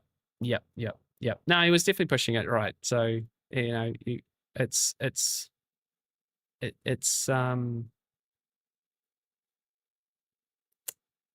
yeah, it's okay. I think overall it's okay. What can you do? I'm just very pragmatic when we see situations like that. You know, I think it's never 100% on, you know, this stuff's not on me, but I just want to see what I could have done differently. It's not putting blame on myself or anything like that, guys. Just want to be clear on that. It's just seeing what I could do differently and taking it from there, essentially. So let's have a quick look and see where things sit at the moment for our overall series, because that's what we like to do. I'm not going to look at fixed because it'll be a disastrous number. 69th for our 141 championship points that we got in that first race. So yeah, frustratingly, I would have been on for about 160 points, which would have put us in the top 50. So that's okay. That is okay. Mateo's probably got like a bazillion points. There he is, 11th, 218. Wow, I don't think I've ever scored 218 points in a race. So that just that tells you enough, doesn't it?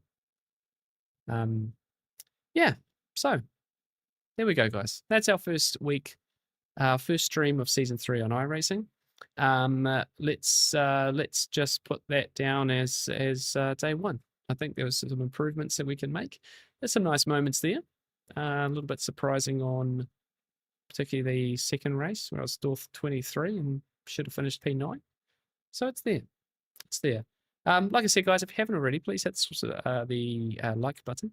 Appreciate that. And we will be back on Thursday to stream the DTM round in the evening and probably do a little bit of Watson's Glen or something else afterwards. It's about a 55-minute race. I just need to just work out what lines up closely afterwards. It is at Spa, which will be fun to do because I can't do the Spa 24-hour this year. We'll be on family holiday, and it'll be nice to do a bit of Spa before then, basically. And maybe GTE. I kind of feel like that's a video rather than a stream initially, but we'll certainly be doing some GTE streaming because there are some weeks of I've got my full list of things. I've been hunting through the calendar and picking out stuff that I want to do and trying to construct my season. If the GT3 calendar was great, I would just have done that every week, but it kind of sucks at times. I'm not gonna lie.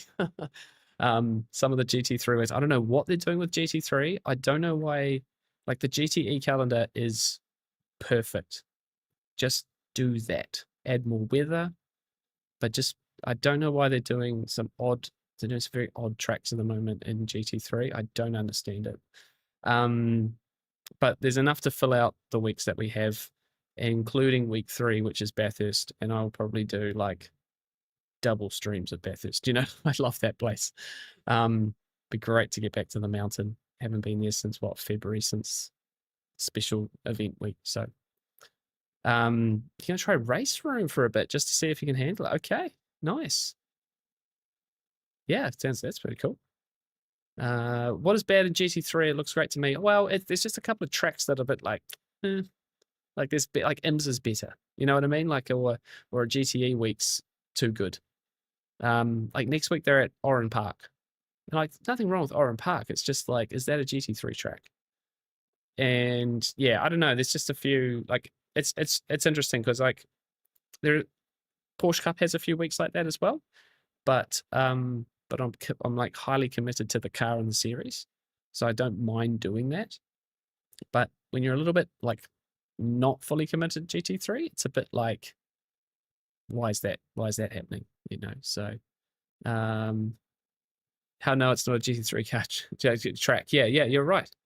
Old McDonald. Yeah, no, you're right, mate. It's not a GT3 track, and you know they did a couple of weird ones last season as well, and I think people just kind of want they just want the genuine GT3 circuits.